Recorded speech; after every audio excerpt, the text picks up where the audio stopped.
Fundamentals Chapter 12. Makeup Essentials. Learning Objectives.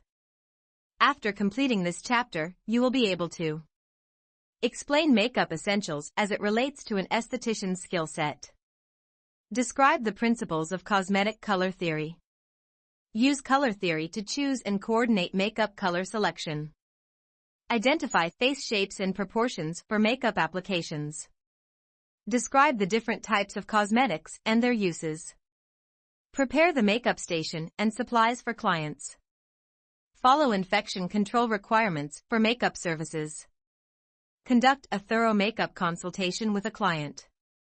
Perform makeup application techniques.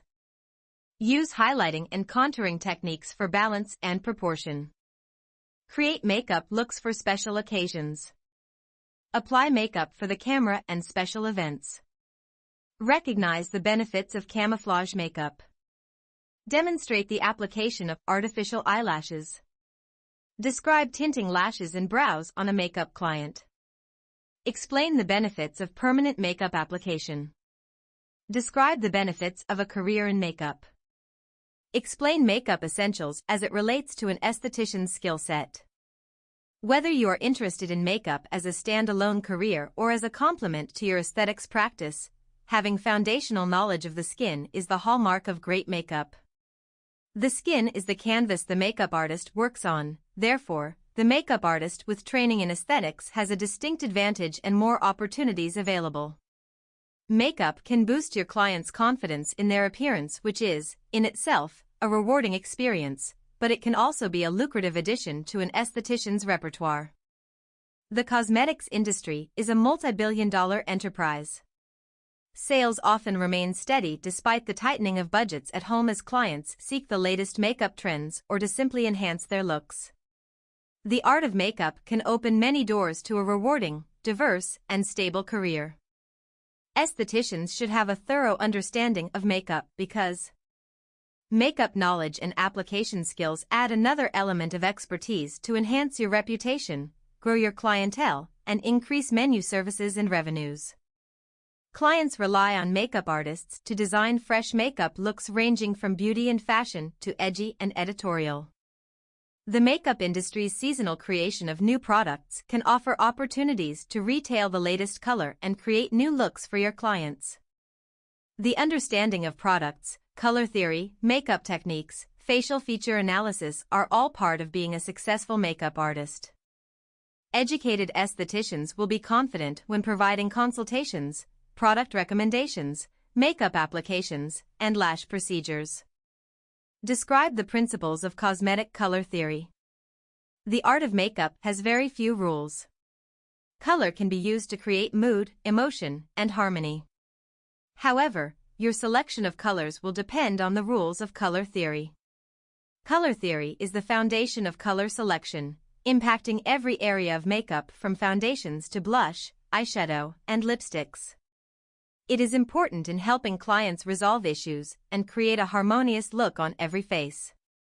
It will guide you as you choose proper makeup colors to enhance your client's skin tone, dramatize their features, or completely reinvent their looks. Figure 12.1. Color theory is the foundation of color selection from blush to eyeshadow and lipsticks. The color wheel. Understanding color theory begins with the color wheel. The color wheel is based on the three primary colors, red, yellow, and blue. The traditional color wheel is a creation of the various combinations of colors stemming from the three primary hues and resulting in 12 main divisions. The term hue refers to any color in its purest form, lacking any black, shade, or white tint. The hue of a color represents just one dimension of a particular color. The color wheel does not change and will always serve as your core color selection guide. Did you know? All people possess the three primary colors, just by being alive. Red is oxygenated blood found in our capillaries. Yellow is found in all keratin tissue of the skin, nails, and hair. And blue is the blood found in our arteries. Primary colors.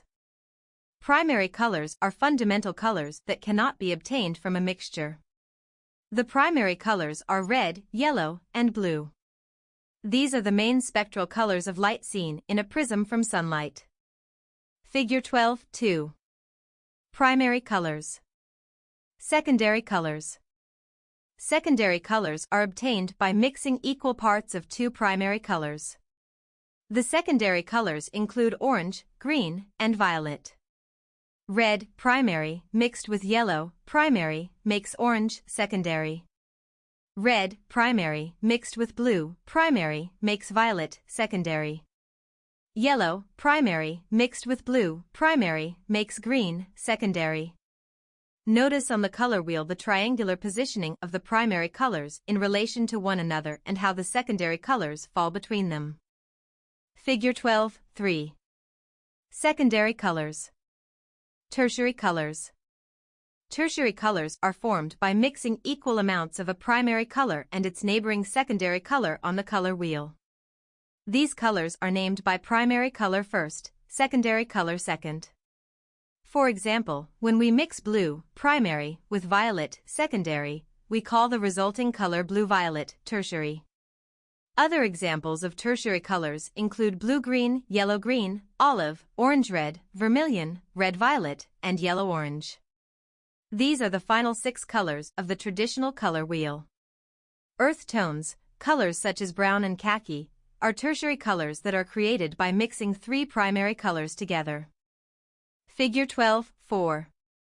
Tertiary colors. Complementary colors.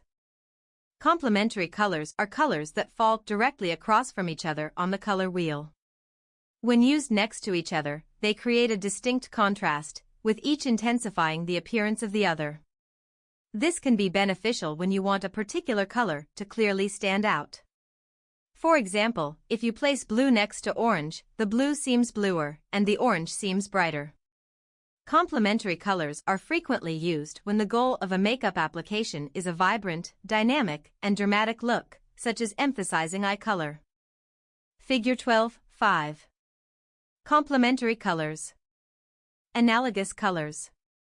Analogous colors are colors that are located directly next to each other on the color wheel. They create minimal contrast and therefore match very well. Analogous colors are used in makeup application for soft, subtle looks, such as everyday makeup and many bridal applications. They can also be used to call attention to a specific facial feature, rather than the makeup itself. Figure 12.6. Analogous colors. Color saturation. Color saturation refers to the pureness of a color or the dominance of hue in a color. It can vary in intensity. A fully saturated color is the truest version of that color and is extremely vibrant, strong, and intense. To use an example, the hues used for each of the 12 colors on the basic color wheel are saturated. Saturation changes as the hue moves from the outer edge of the color wheel toward the center, where it is less intense, and begins to appear gray. Figure 12.7. Color saturation, hue, and value. When a color is desaturated, a large amount of pure color has been removed. Desaturated colors are colors mixed with white and located toward the inner ring of the color wheel. They contain a large amount of gray and very little remaining pure color, and they are often considered neutral. The degree of saturation is the range from the outer edge of the color wheel, fully saturated, to the center, fully desaturated, perpendicular to the value axis. The value or brightness of a color is how light or dark it is. This depends on the amount of light emanating from the color. If it is lighter and closer to white, the color is brighter and higher in value. The various degrees of saturation create tints, shades, and tones. A tint occurs when white is added to a pure hue. A shade occurs when black is added to a pure hue. A tone occurs when gray is added to a pure hue. Figure 12.8. Tints, tones, and shades. Warm and cool colors. A thorough understanding of warm and cool colors will enable you to determine skin tone and properly enhance your client's appearance with a harmonious and flattering look. Warm colors have a yellow undertone and range from yellow and gold through the oranges, red oranges, most reds, and even some yellow greens. Cool colors have a blue undertone, suggest coolness, and are dominated by blues, greens, violets, and blue-reds. Warm and cool makeup colors can be used to alter and emphasize facial features, especially eye color. They can also dramatize an outfit or a special look. If you were to divide a color wheel in half down the middle of green and the middle of red, one half would represent warm colors and the other would represent cool colors. The red-yellow side of the wheel represents the warm colors, and the blue-green side represents the cool colors. The line down the center of both the green and red colors is to show that green and red can be both warm and cool. If red is orange-based, it is warm. If red is blue-based, it is cool. Green is similar. If green is yellow-based, it is warm. If green is blue-based, it is cool. Figure 12:9. Warm and cool colors. Neutral colors are colors that do not complement or contrast any other color. Examples include brown and gray, along with multiple variations of each. They are a perfect blend of earthy tones. In makeup, they represent natural, soft, flesh colors and are acceptable color choices for any skin tone. Taupe, beige and tan are widely used as neutral colors. Figure 12:10. Neutral colors. Check in. List the primary and secondary colors. What are complementary colors? Define warm and cool colors. Give 2 examples each of warm and cool colors. Use color theory to choose and coordinate makeup color selection. Now that you understand the basics of color theory, let's look at the plethora of color palettes at your fingertips and how to choose the colors that will best suit your client. Keep in mind, this is simply one way of choosing colors. The art of makeup application allows for more than one way to achieve the result you desire. Once you understand the basic rules of color selection, you can then go on to expand the ways you combine color. As you practice using these concepts and guidelines, they will become second nature and you will be increasingly confident in your color choices. As you look at the color wheel, think of it as a tool for determining color choice. There are 3 main factors to consider when choosing colors for a client: skin color, eye color, and hair color. You will also want to assess the client's face shape and features, which we will discuss shortly during the consultation. Color selection at a glance. To determine color selection, follow these steps. Determine skin color.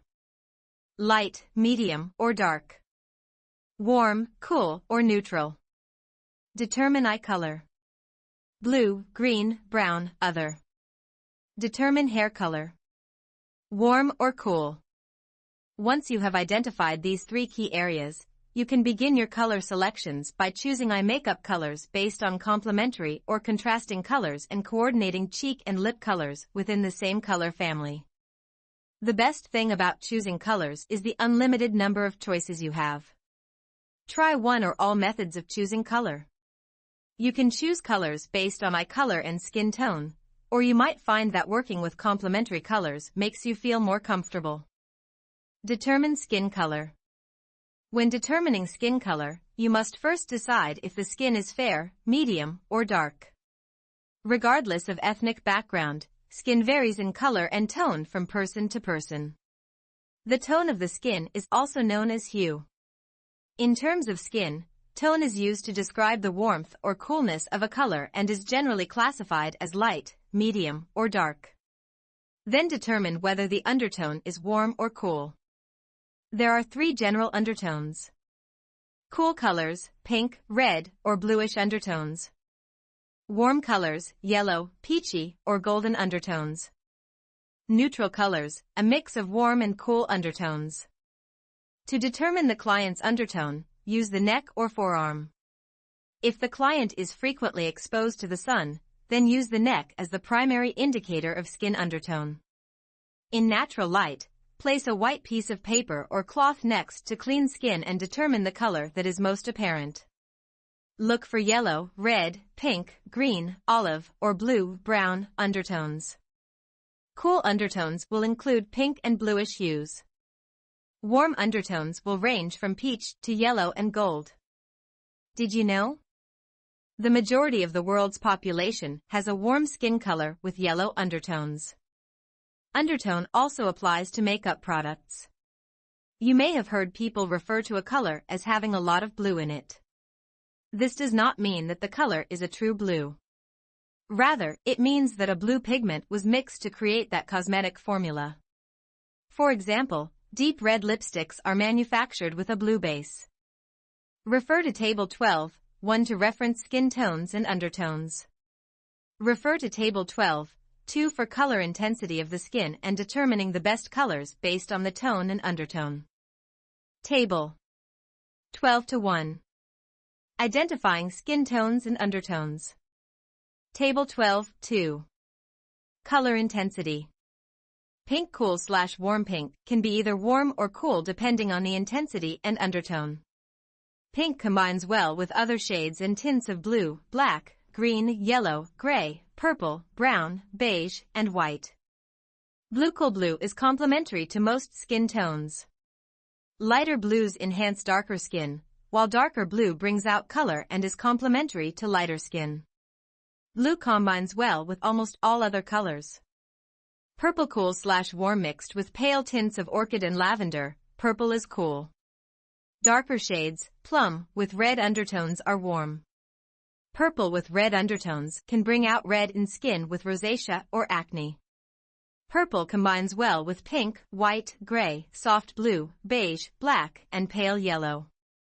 Green cool/warm green is easy on the eyes and flattering to many skin tones. Bright green can intensify red in the skin. Blue greens are cool and generally attractive for both light and dark skin. Green combines well with other greens, blue, yellow, orange, beige, brown, white, and black. Brown warm brown is a good basic color and can be kind to many complexion tones. Other reflecting or accent colors can be worn near the face if the skin is dark brown. Brown combines well with warm colors, green, beige, blue, pink, yellow, orange, gold, white, and black. Reddish browns may not be flattering for the same reason that purples and reds may make the skin or eyes look ruddy or tired. Red warm/cool red is a vibrant color. Red with blue undertones is cool, with yellow undertones it is warm. Red of a specific tint or shade may not be kind to a ruddy complexion. Freckles will look darker when red is reflected onto the face. Red combines well with many other colors. Among them are black, white, beige, gray, blue, navy, green, and yellow. Black neutral black combines well with all other colors. A black outfit can create a contrast for light skin and hair. When the skin and hair are dark, a lighter color contrast near the face acts as a frame or highlight for the face. White cool/neutral white is easy to wear, but be cautious of its undertones. Some materials reflect beige or yellow undertones, off-white is warm, while others appear slightly blue. White combines well with all other colors. Gray neutral A cool-based neutral gray combines well with many other colors, especially cool colors. Tips on makeup application based on the tone and undertone. If skin color is light, you can use light colors for a soft, natural look. Medium to dark colors will create a more dramatic look. If skin color is medium, medium tones will create an understated look. Light or dark tones will provide more contrast and will appear bolder. If skin color is dark, dark tones will be most subtle. Medium to medium light or bright tones will be striking and vivid. For a neutral skin tone, match the foundation color to the color of the skin, or use the corrective techniques discussed later in this chapter. Considerations for altering skin tone. For various reasons, some clients may wish to alter their skin tone. In terms of corrective makeup, you will be dealing with two basic skin tones, ruddy and sallow. For ruddy skin, skin that is unnaturally red, windburned, or affected by rosacea, apply a yellow or green tinted foundation to affected areas, blending carefully. A yellow-based foundation will neutralize excess red in skin. A green-based foundation, an opposite color to red, will block out excess redness but may impart a flat look to the skin overall. Choose the technique that best suits your needs. After you have applied the tinted foundation, you can use a light layer of flesh tone foundation on top of the corrective color to give the skin a natural glow, setting it with translucent powder. You may not need blush at all for this application. If you do want to add blush, avoid red and pink tones. Opt instead for a nice neutral tan shade. For sallow skin that has a yellowish hue, apply a pink-based foundation on the affected areas and blend carefully into the jaw and neck. Set with translucent powder. Avoid using yellow-based colors for eyes, cheeks, and lips. Determine eye color. Just as there are many skin colors, there are many eye colors. It is easy to categorize eyes into blue, green, brown, and hazel. However, as any makeup artist knows, each of these colors has many variations. Individual eye color helps you as a makeup artist choose eyeshadow colors, depending upon whether you are trying to enhance the natural color or to make it pop with a contrasting color. When selecting eye colors, neutral tones are always your safest choice.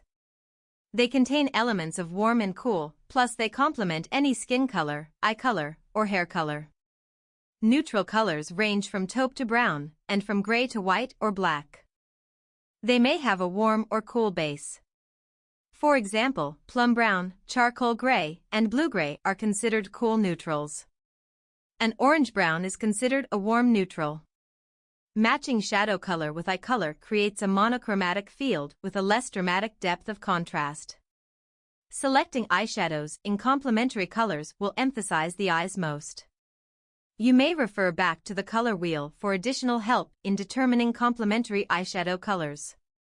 Remember to coordinate cheek and lip products within the same color family, adding neutrals with warm or cool colors as desired. Complementary color choices for eye colors are summarized as follows.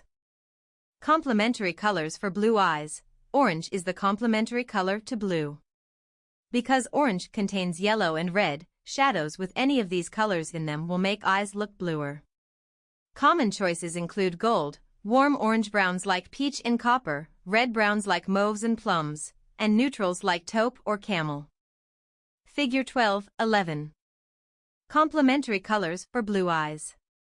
Complementary colors for green eyes. Red is the complementary color to green. Because red shadows tend to make the eyes look tired or bloodshot, pure red tones are not recommended. Instead, use brown-based reds or other color options next to red on the color wheel. These include red-orange, red-violet, and violet. Popular choices are coppers, rusts, pinks, plums, mauves, and purples. Figure 12:12. A photo shows 5 round palettes each with a different purple shade. Complementary colors for green eyes. Complementary colors for brown eyes. Brown eyes are neutral and can wear any color. Recommended choices include contrasting colors such as greens, blues, grays, and silvers. Figure 12:13. Complementary colors for brown eyes. Coordinate cheek and lip colors with eye colors. After choosing the eye makeup, coordinate the cheek and lip makeup in the same warm or cool color family. For example, suppose your client has green eyes, and you recommended plums for her, which are cool. Now you should stay with cool colors for the cheeks and lips, so they will coordinate with the eye makeup. You could also choose neutrals because they contain both warm and cool elements and coordinate with any makeup color. Once you know color theory, you can experiment. For example, try using a violet eyeshadow on a client with green eyes with an orange-red lipstick instead of a plum color. Activity. Use color theory and coordinate. Apply makeup to a partner using your knowledge of color theory and intensity to choose and coordinate makeup colors. Be sure to analyze your partner's skin color, eye color, and hair color to help determine your palette of choice. Have fun and experiment. If you do not like it, just wash it off and try again. Determine hair color. Use the client's hair color as a final consideration when deciding on a color palette for your makeup application. From the color combinations you've been considering based on your client's natural skin tone and eye color, Take into account the client's current hair color as a final factor and look for the best palette to combine with the hair color in creating a good overall look. Consider the hair color when choosing makeup colors, but prioritize the client's natural warm or cool skin tone. Keep in mind that the client's current hair color and natural hair color may be quite different. One could be cool and the other warm. Factor this in when trying to determine the best overall makeup colors. Try placing the color wheel next to the skin and hair to determine the direction you want to go with the overall color selection. Discussing what you see with your clients enables them to better understand your choices. They may not have considered the differences. Now they can decide whether they prefer one strategy over the other, or they may opt to try two different options in separate makeup sessions. Mature and textured skin. Here are tips when working with mature clients or clients who have enlarged pores and textured skin due to acne scarring or excessive sun exposure. Products made with shimmer glitter can accentuate skin texture. Colors that are more matte, not shiny, can reduce the appearance of texture from fine lines and uneven skin. Figure 12-14. Use matte instead of shimmer to reduce the appearance of fine lines and uneven skin. Check in. What are the 3 main color selection steps used to choose makeup colors? What colors are used to tone down red? Identify face shapes and proportions for makeup applications. Understanding face shapes is helpful for determining where to place lighter and darker tones of makeup for greater impact. You may want to use light or dark colors to accentuate or de-emphasize certain features. Analyzing face shapes. The ability to analyze face shapes is helpful in a variety of aesthetic areas. The face shape can be a determining factor in hairstyles, the size and shape of hats, reading or sunglasses, and jewelry. For the makeup artist, understanding how to help a client accentuate features they wish to be more prominent and de-emphasize ones they prefer to go unnoticed is a valuable skill. Please refer to the face shapes chart, Table 12-3, for a complete list of face shapes. You will refer to these standard artistic proportions when practicing highlighting and contouring makeup application techniques to be discussed later in the chapter. Table 12-3. Face shapes.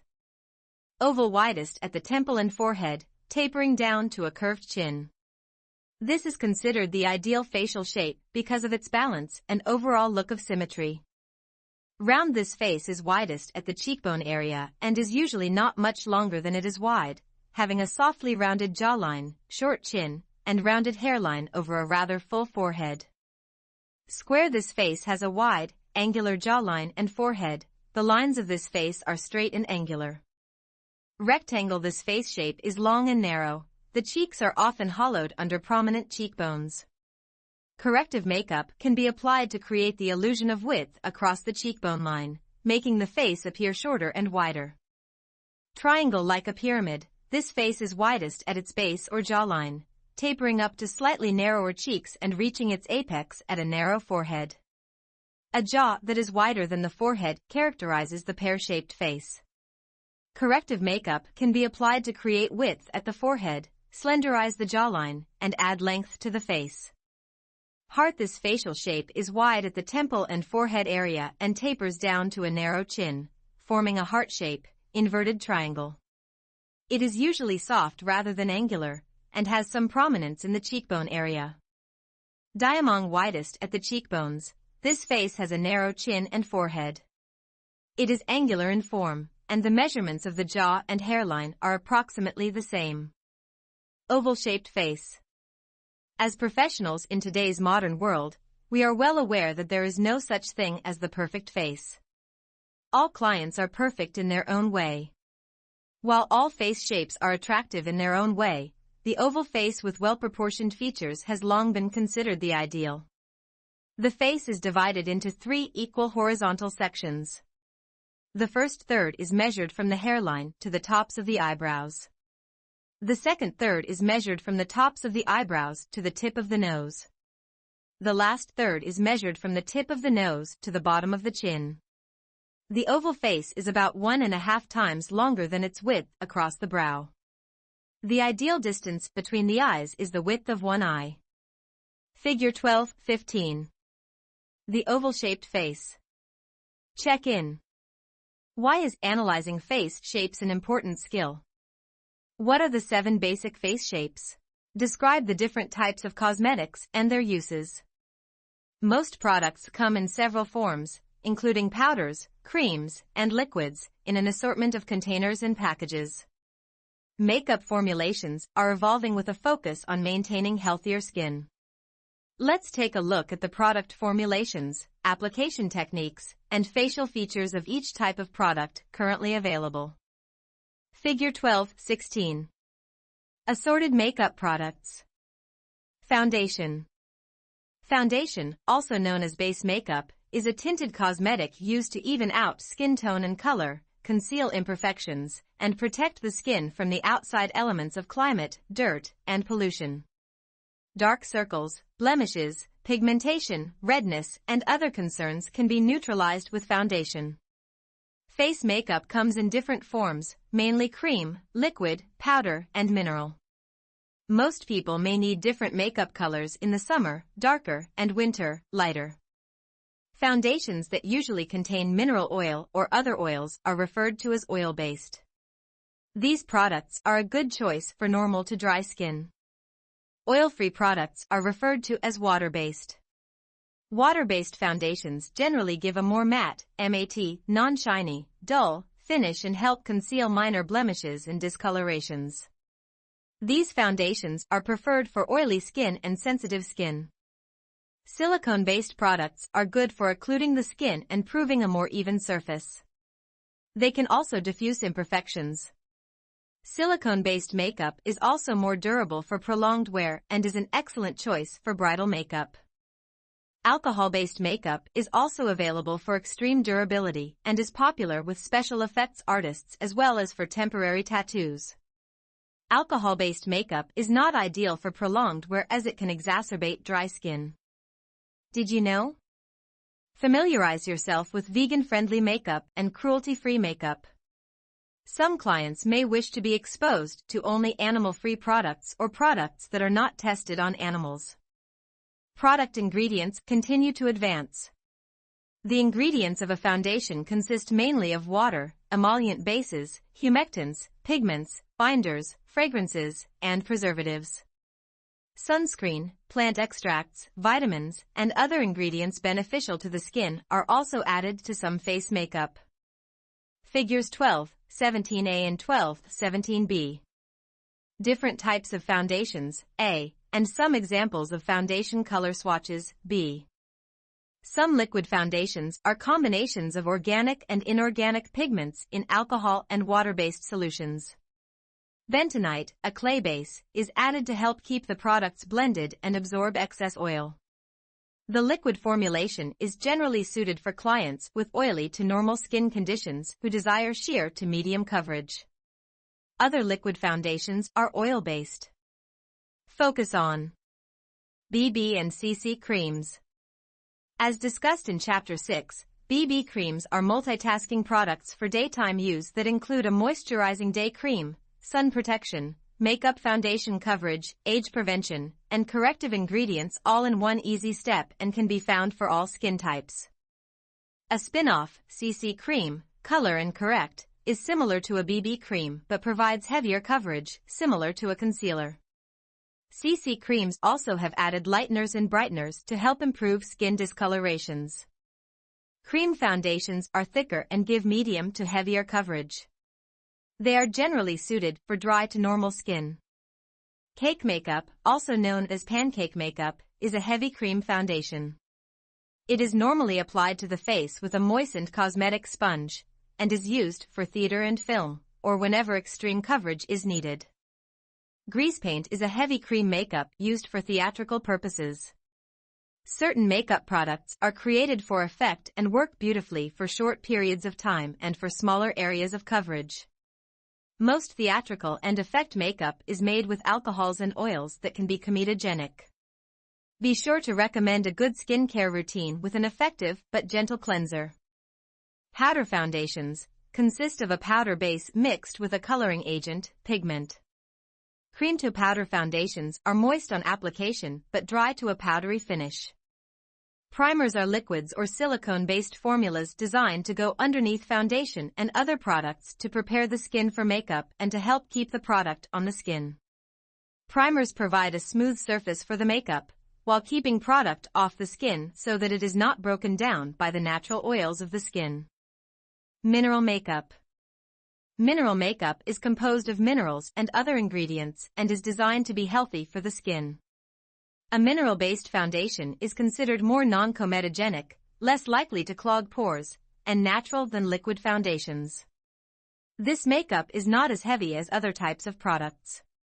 Mineral pigments are found in a range of products including powders, eyeshadows, and blush. Mineral foundations provide good coverage yet are lightweight. If lightly applied, mineral makeup can refract light from lines and creases and minimize imperfections. Mineral makeup is popular as camouflage makeup after surgery. Did you know? It is best to avoid makeup products that contain comedogenic ingredients. Also, to help your clients avoid skin problems and keep skin healthy, remind them to always remove their makeup each night. Assist your clients in finding a routine that works best for their needs/lifestyle.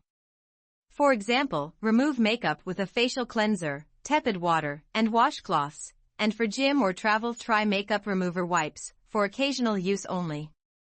Many companies offer a mineral makeup line. The quality of ingredients and type of minerals used in formulas will affect the coverage, look, and feel of the makeup. Some formulas have a tendency to be shiny and can also be too dry for some mature clients who prefer liquid foundation. If applied too heavily, they can actually set in wrinkles, which makes them more noticeable. Mineral makeup ingredients may include titanium dioxide, zinc oxide, mica, silica, magnesium stearate, bismuth oxychloride, iron oxides, kaolin clay, and rice powder. Synthetic preservatives, fragrances, talc, and dyes are commonly used in cosmetics, but are not recommended ingredients because they may trigger allergic reactions.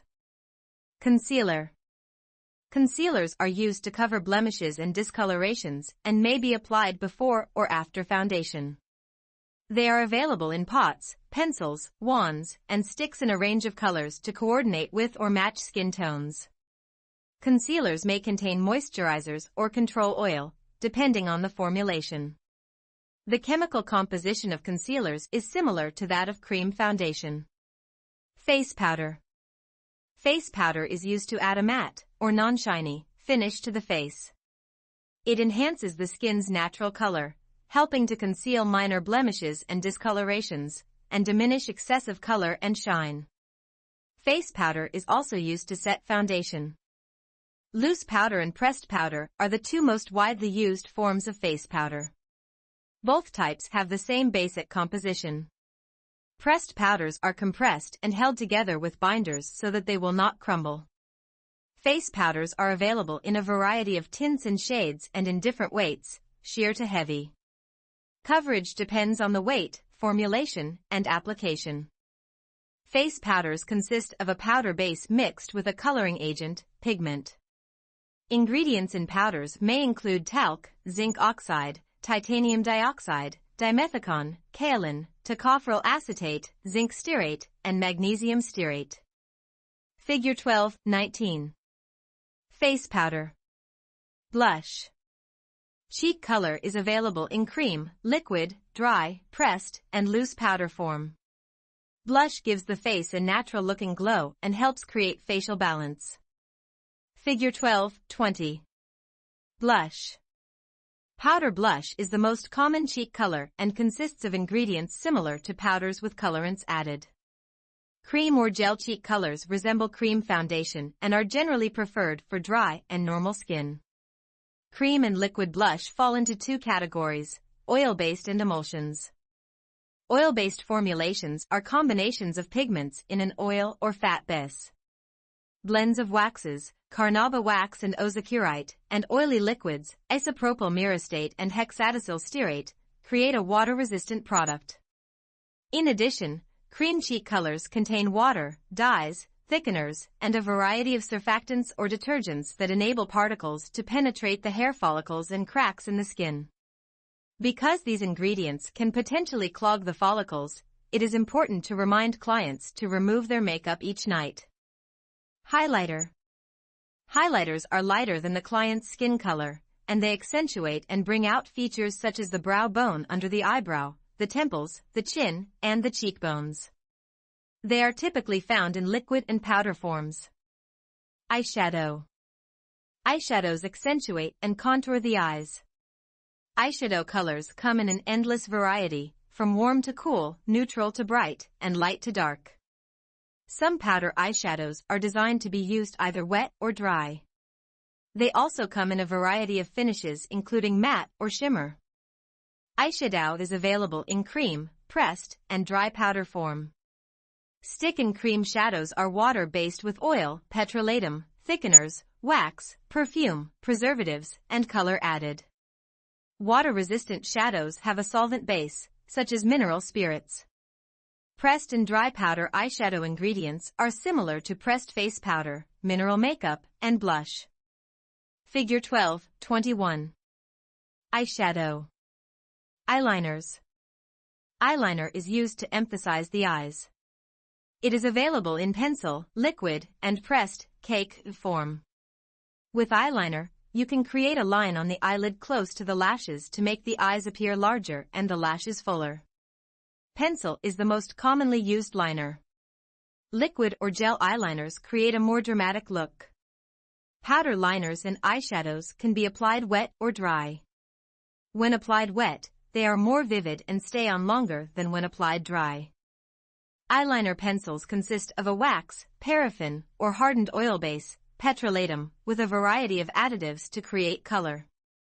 Pencils are available in both soft and hard form for use on the eyebrow as well as the eye.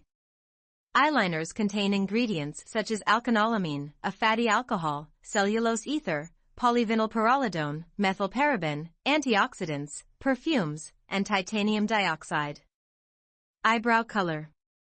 Eyebrows frame the eye. The correct brow shape enhances the face and the entire makeup look. Eyebrow pencils, shadows, pomades, and gel formulations are used to add color and shape to the eyebrows. They can be used to darken the eyebrows, correct their shape, or fill in sparse areas. For the best results, match the natural brow color or use a close shade of brown. The chemistry of eyebrow products is often similar to that of eyeliner pencils and eyeshadows. Figure 12.22. Eyebrow color. Mascara. Mascara darkens, defines, and thickens the eyelashes. There are two main types of mascara, regular and waterproof. Both types are available in liquid, cake, and cream form in various shades and tints. The most popular mascara is a liquid formula in black or brown. These colors enhance the natural lashes, making them appear thicker and longer. Figure 12.23. Mascara. Regular mascara is a good daily use product that can be easily removed with regular eye makeup remover. It may not be ideal for clients with seasonal allergies whose eyes water frequently, brides, or clients that may come in frequent, direct contact with wind or water. Did you know? Does your client wear glasses? Depending on the size of the lenses, the glasses may hold in moisture and can cause the client's eyeliner and mascara to smudge. If you have a client that is having an issue with excessive smudging, suggest they try a waterproof mascara and liner. Waterproof mascara is designed to stay on and not smudge when it comes in contact with water. This may be ideal for clients who have watery eyes from allergies, brides, or clients who may come in frequent, direct contact with water. The waterproof mascara may require an oil-based eye makeup remover. Mascaras are polymer products that contain water, wax, thickeners, film formers, and preservatives in their formulations. The pigments in mascara must be inert, unable to combine with other elements, and are made with carbon black, carmine, ultramarine, chromium oxide, and iron oxides. Some wand mascaras contain rayon or nylon fibers to lengthen and thicken the hair. Lash conditioners and gels are also popular products. Lash enhancers are products designed to stimulate lash growth. Eye makeup removers. Makeup removers are either oil-based or water-based. Oil-based removers are generally mineral oil with a small amount of fragrance added. Oil-based removers are great for removing waterproof mascara, dramatic eye makeup, and artificial lashes. Water-based removers are a water solution to which witch hazel, boric acid, oils, lanolin or lanolin derivatives, and other solvents have been added. Water-based eye makeup remover is a good choice for removing regular mascara and light eye makeup, and is a good alternative for clients who are sensitive to oil. Figure 12.24. Eye makeup remover. Most products will come off with cleansers.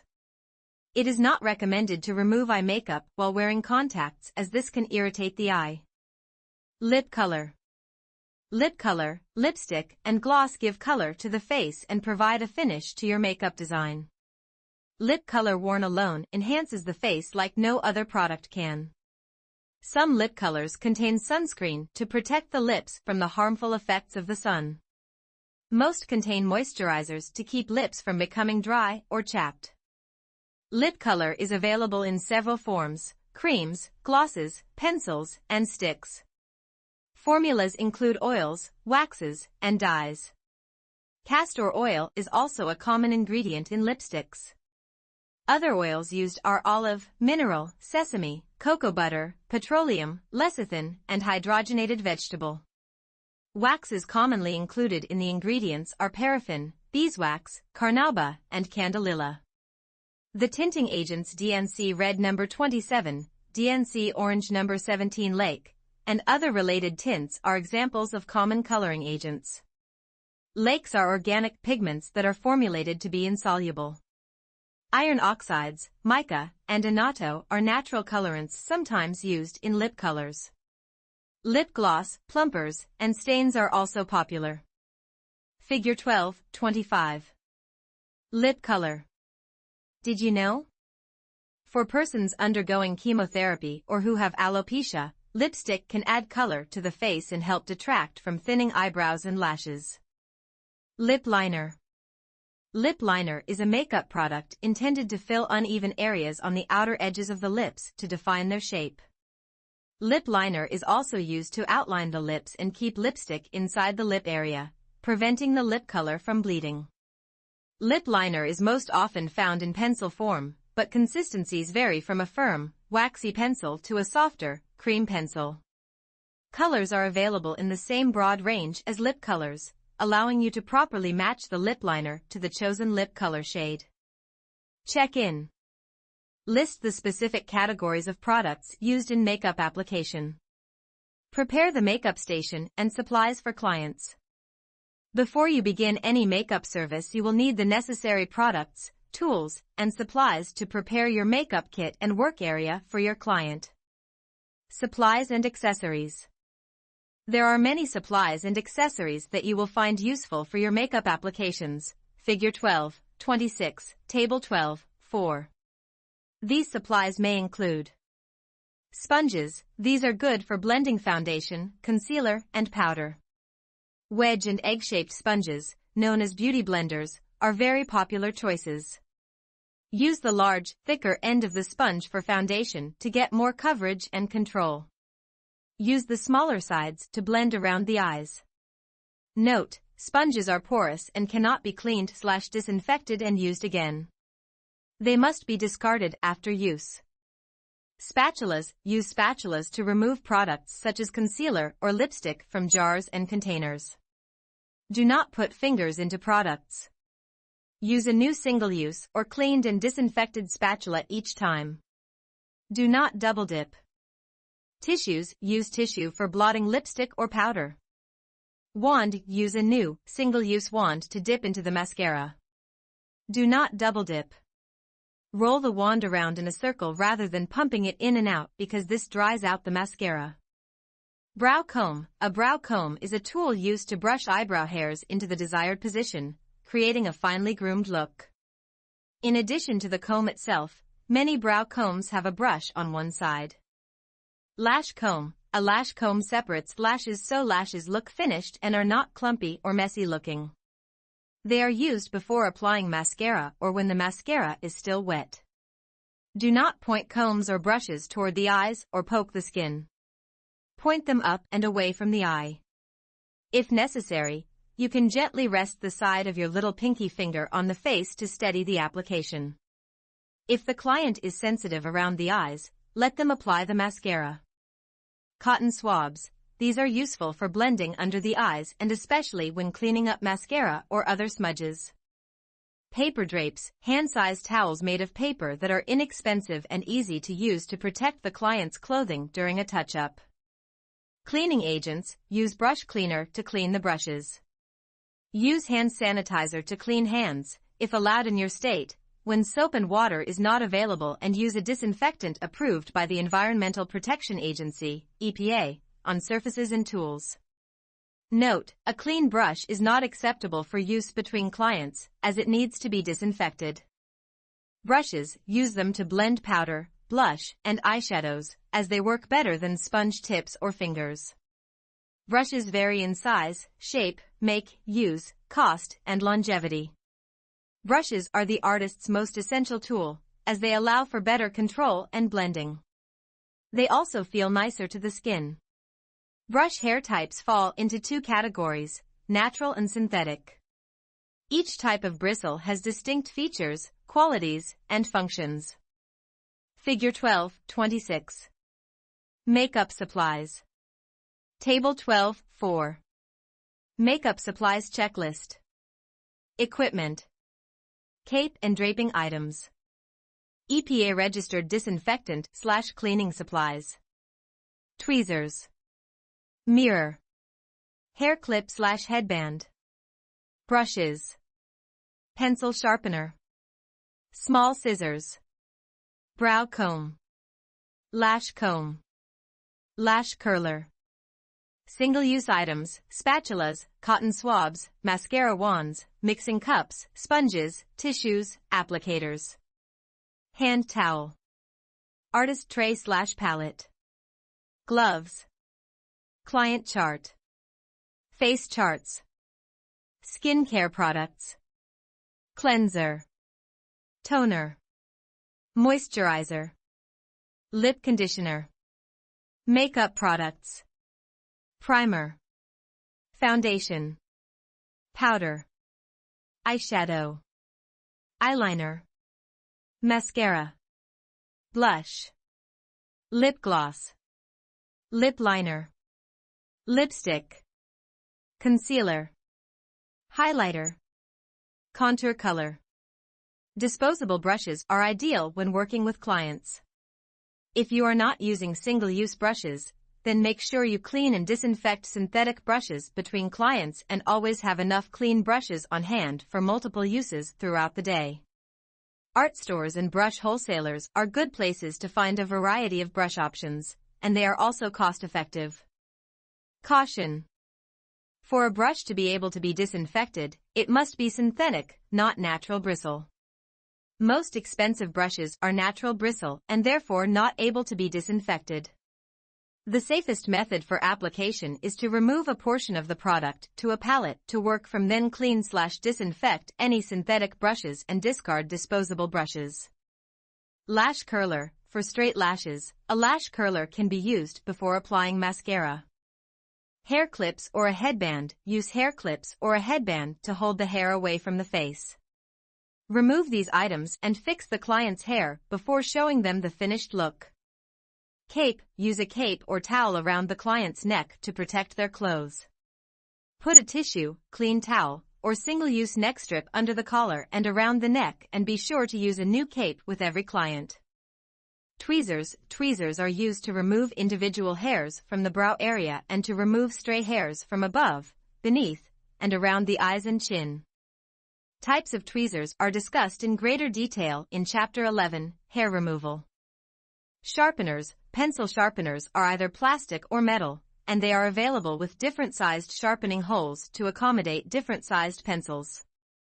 Mirror. A high-quality reflective surface for the client to view the application. Mixing cups. These can be used for blending foundation colors together or mixing foundation and moisturizer for a lighter tinted foundation. Artists' palettes are also great for holding products. Use a makeup palette. Use a single-use spatula or palette knife to place a small amount of product on a palette. This will keep the main product free of pathogens such as bacteria and fungus and protect your client from infection. Palettes are either straight and flat, for mixing cremes, or have small indentations, for working with loose products like powders. Some states require the use of a palette, so check with your state board about licensure requirements. Remember to take notes of the products you work with on the palette and add them to your client's chart. Did you know? Perm papers make great inexpensive blotting papers for oily skin. These items can be found at any beauty supply house. Makeup brushes. Makeup brushes come in a variety of shapes and sizes, figure 12-27. Brushes are made of 3 parts, the hair, bristles, the handle, and the ferrule. By running the brush hair across the hand, you can test the hair for softness and the bristles for shedding. Brush hairs are either natural animal hair or synthetic. Unlike natural hair brushes, synthetic brushes can be disinfected. Sable, squirrel, mink, goat, pony, and other blends are used for brushes. Natural hair brushes are more expensive than synthetic ones. Natural hair brushes are more frequently used to apply dry, powder products, whereas synthetic bristles are better for moist product application. The first cut hair is a better quality and considered cruelty-free because it is sheared from the tips of the fur. Blunt cuts are less expensive and more coarse and prickly. Synthetic nylon and Taclon are stiffer bristles used for brow, concealer, and foundation brushes. Handle lengths vary, but 7 inches, 17.5 centimeters, is the standard length for brushes. If the handle is too long, it is harder to control. The ferrule is the metal part that holds brushes intact. Choosing quality makeup brushes is important, so look for double crimping of the ferrule to avoid loose handles that come apart faster. Figure 12-27. Makeup brushes. Caution. Brushes with wooden handles should not be used on clients because wood is porous and cannot be disinfected. They may be retailed to clients for personal use. Refer to Table 12.5 for the most commonly used makeup brushes. Table 12.5. Makeup brushes. Most brushes can be interchanged and used for more than one purpose.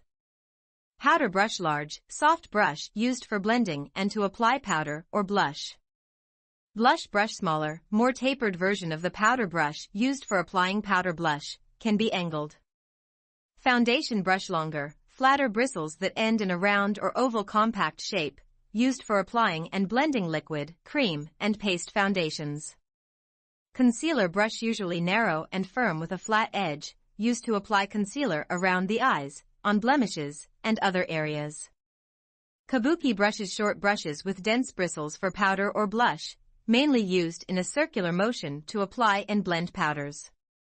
Eyeshadow brushes, available in a variety of sizes and ranging from soft to firm. The softer and larger the brush, the more blended the shadow will be. A firm brush is better for depositing dense color than for blending it. Small brushes are best for dark colors.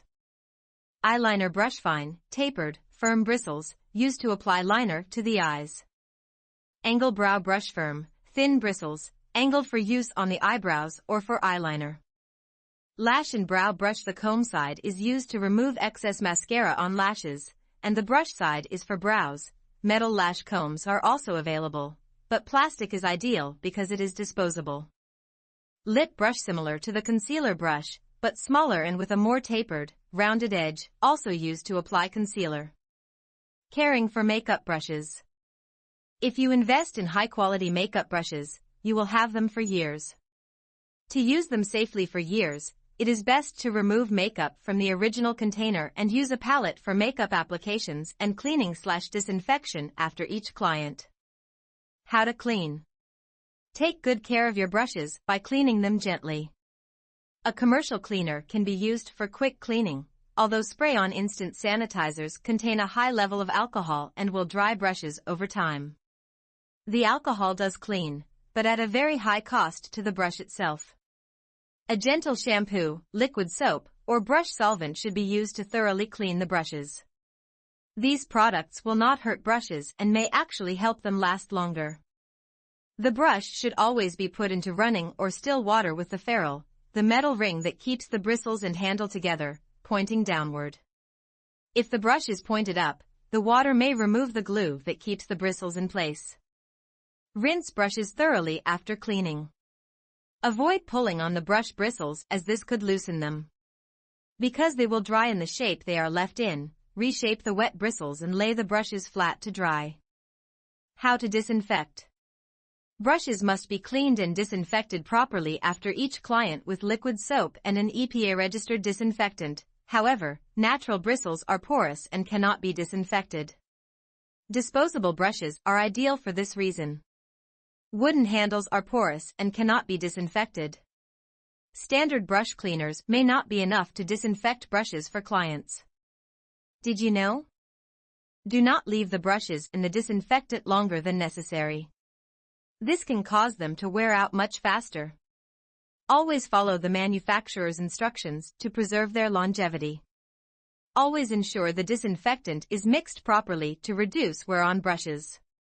Rinse, dry, and then cover brushes with a towel while drying to keep them clean and put them in a clean, closed covered container or drawer when dry. Activity. Make a digital image board. Have your students make a digital image board compiling their favorite looks. Once the board is created, have each student discuss with the class what makeup brushes they would use to create each feature, eyes, lips, cheeks, etc., and why they would use that brush. Check in. Excluding makeup, list the supplies and accessories necessary for makeup application.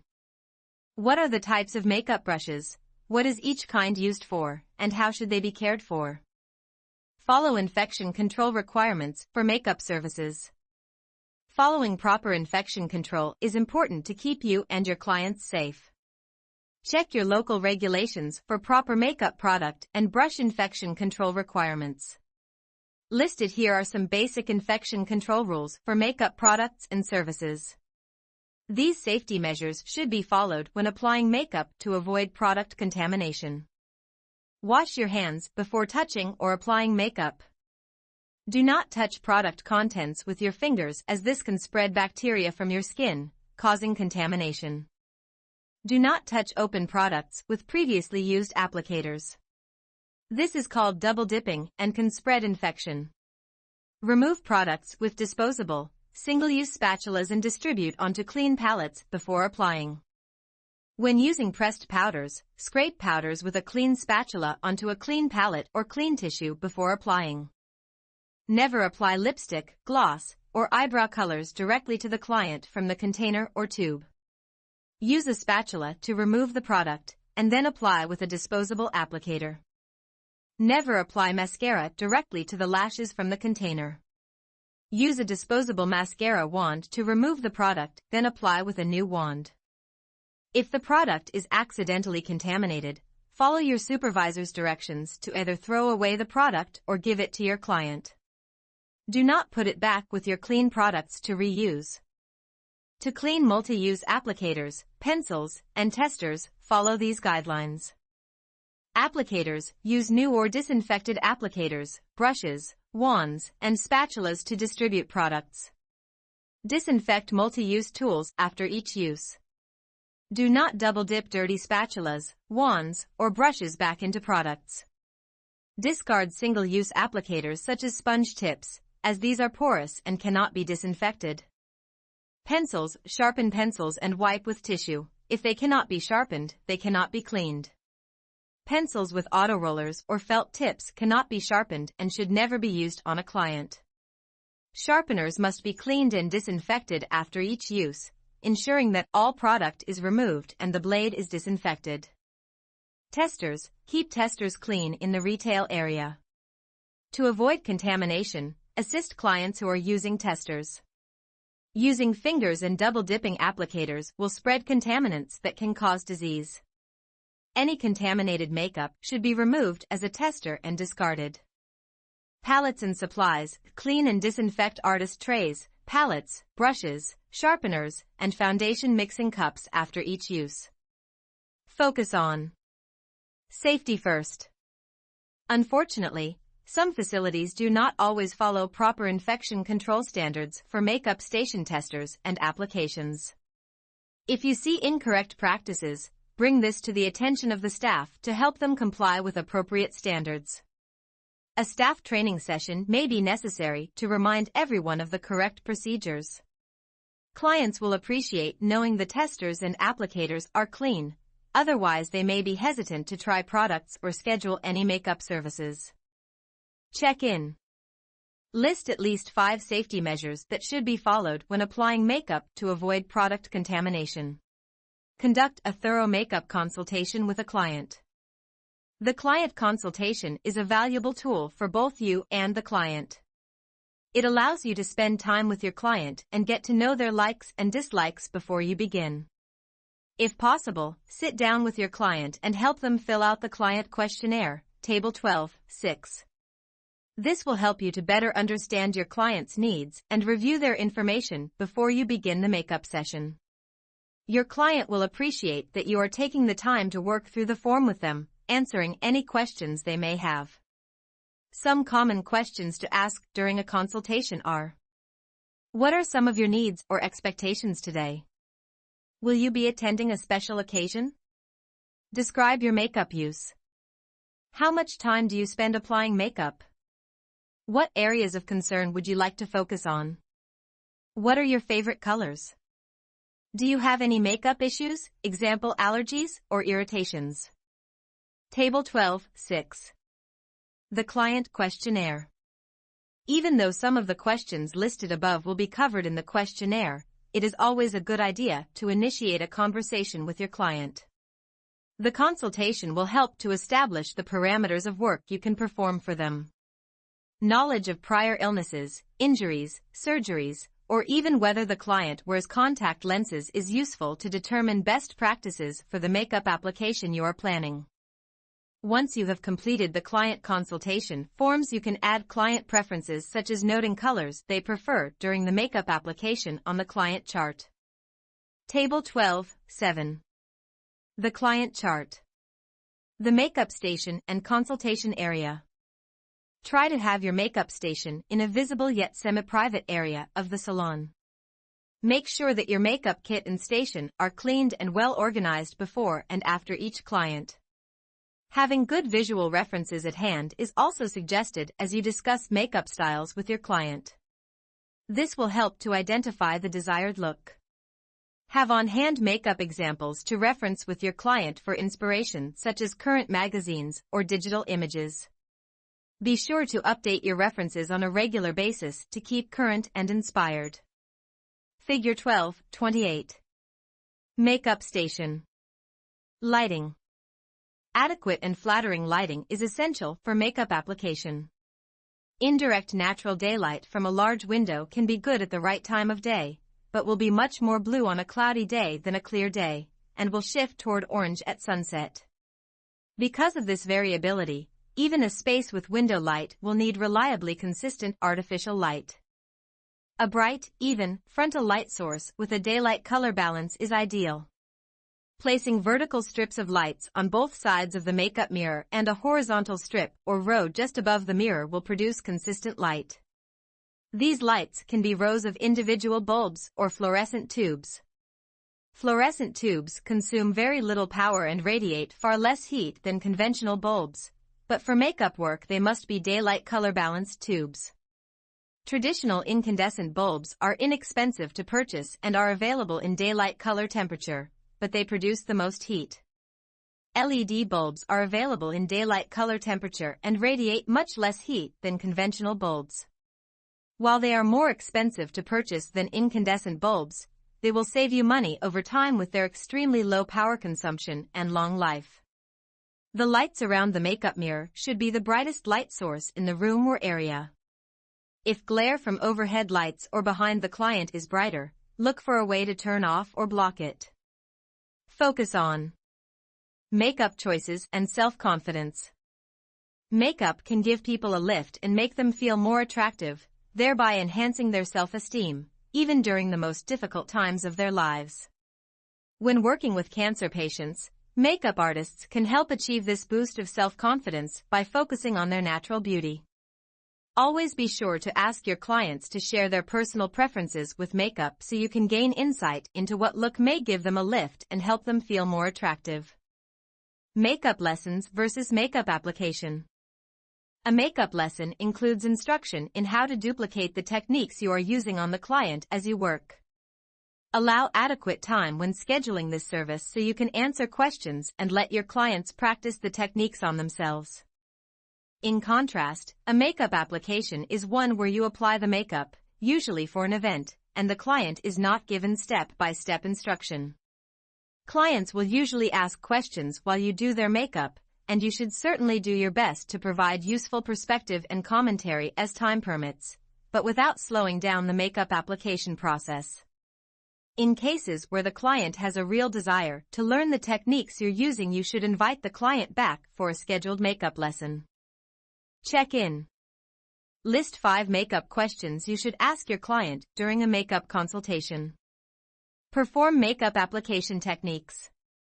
Now that you understand the many facets of selecting preferred colors for your client, let's take a look at application techniques for each product. Did you know? For a smoother makeup application, remember to ask clients to exfoliate their skin to remove dead skin cells and prepare the face for product application before their appointment. Foundation application. When correctly applied, foundation creates an even canvas for the rest of the makeup application. Skin tone determines the selection of foundation color. As previously discussed, skin tones are generally classified as light, medium, and dark. Undertones are warm, cool, or neutral. Warm tones have yellow undertones. Cool tones have blue undertones. Neutral skin has equal amounts of warm and cool tones. Matching and blending. Foundation should always be matched as closely as possible to actual skin color. If the foundation color is too light, it will have a chalky or ghostly appearance and will sit on top of the skin. If the color is too dark, it will look dirty or artificial on the skin. The best way to determine the correct foundation color for your client is to apply a 1 to 2 inch, 2.5 to 5 centimeter, vertical stripe of color below the cheek down onto the jawline. Blend slightly and then try other colors if necessary. The color that disappears and blends in is the correct one. Avoid creating a contrast between the color of the face and the color of the neck. Makeup should blend smoothly with no visible line, no line of demarcation. Different colors can be mixed together to custom blend a color. Base makeup colors may need to be changed with the seasons and sun exposure, darker in the summer, lighter in the winter. Supplies for foundation application. Foundations are applied to the face with a disposable makeup sponge or brush. Sponges are banned in some states, so be sure to consult with your local regulatory agency. The sponge can be moist or dry. Patting, also called stippling, rather than rubbing, gives better coverage where it is needed. For corrective makeup applications, stippling is a technique that creates the illusion of texture on the skin where there is none. Avoid excessive rubbing and use gentle pressure while blending. Primers underneath makeup help the product go on smoother and stay on longer. Concealer application. In most cases, concealer should match the tone of the foundation. You can apply this under or over the foundation beneath the eyes and on other areas to conceal. Concealer is removed from the container with a spatula and may be applied with a concealer brush or a sponge. Place it sparingly over blemishes or areas of discoloration and blend. It is important to match concealer color to skin color as closely as possible. Concealer that is noticeably lighter than the skin can appear obvious and can actually draw attention to a problem area, such as dark circles. If covering a blemish, match skin tone closely to avoid highlighting the blemish. Yellow and green-toned concealers must be well blended and covered with foundation. Did you know? If you first hold a few colors of a product up next to a client's face, it will give you an idea of whether the colors would be a good potential choice. This is especially useful for foundations, eyeshadows, and blushes. The principles that apply to choosing foundation colors also apply to concealer colors. Concealer may be worn alone, without foundation, if chosen and blended correctly. Be sure to use it sparingly and soften the edges so that the complexion looks natural. Concealer products can also be used as a highlighter if the concealer is lighter than the skin color to accentuate and bring out features. A darker shade of concealer can be used for contouring. Light shades bring out the features, and dark shades cause them to recede. Highlighting and shading. Highlighters are lighter than the skin color, and they accentuate and bring out features such as the brow bone under the eyebrow, the temples, the chin, and the cheekbones. Contouring colors are darker shades used to define the cheekbones and make features appear smaller. Dark colors recede or diminish features. These highlighting and contouring, shading, products are found in both liquid and powder forms. Depending on placement, these are applied in a variety of ways similar to shadow, blush, or concealer applications. Face powder application. Face powder should match the natural skin tone and the foundation. Translucent powder, colorless and sheer, blends with all foundations and will not change color when applied. Powder sets the foundation and finishes the makeup. This is usually applied after the foundation and before the rest of the makeup. It is also applied again after the blush to help blend and set the blush. Do not use too much powder as it can make skin appear dry and draw attention to wrinkles. Make sure the client's eyes are closed to avoid getting powder in the eyes. Apply face powder using a brush. Use a brush to blend and remove the excess powder. To apply, sweep in circular or downward motions. Depending on the client, you can recommend both loose and pressed powders when suggesting products to a client. Loose powder makeup application. Loose powder products are easy to spill. Tap jars before opening to settle the product and take out only a tiny amount. A little goes a long way to use. A partial brushful of product is usually more than enough. Use a clean brush or new, single-use, disposable spatula to remove products from the container and tap the product onto a palette to use. Replace the cap right away to avoid spillage and keep the product clean. Did you know?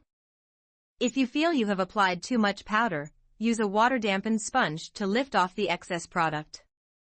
Alternatively, you can spritz the face with water using an atomizer spray bottle.